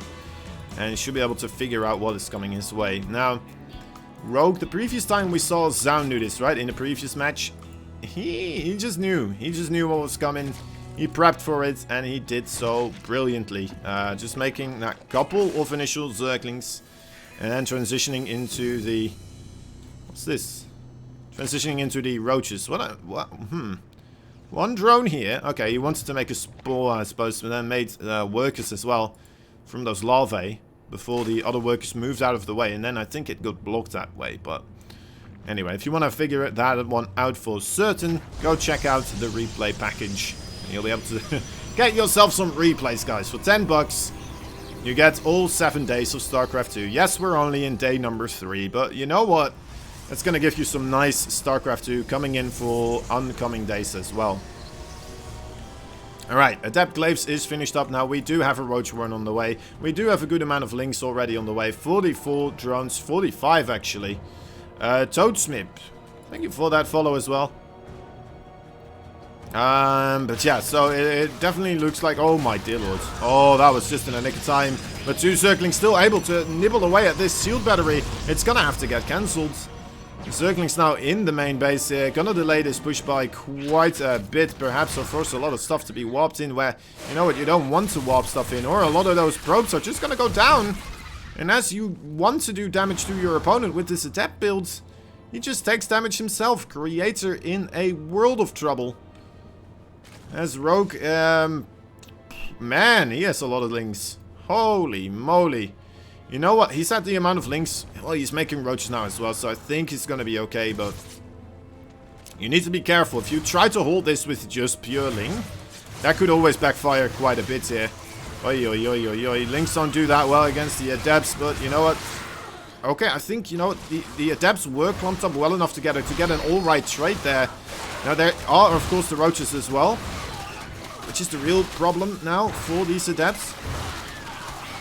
The great thing for those links, of course, is that they are so quick. You need to stay underneath these shades to really kind of make sure that you have as much surface area as possible. If they're all clumped up, that's just not enough surface area to really deal with them as efficiently as you'd like to.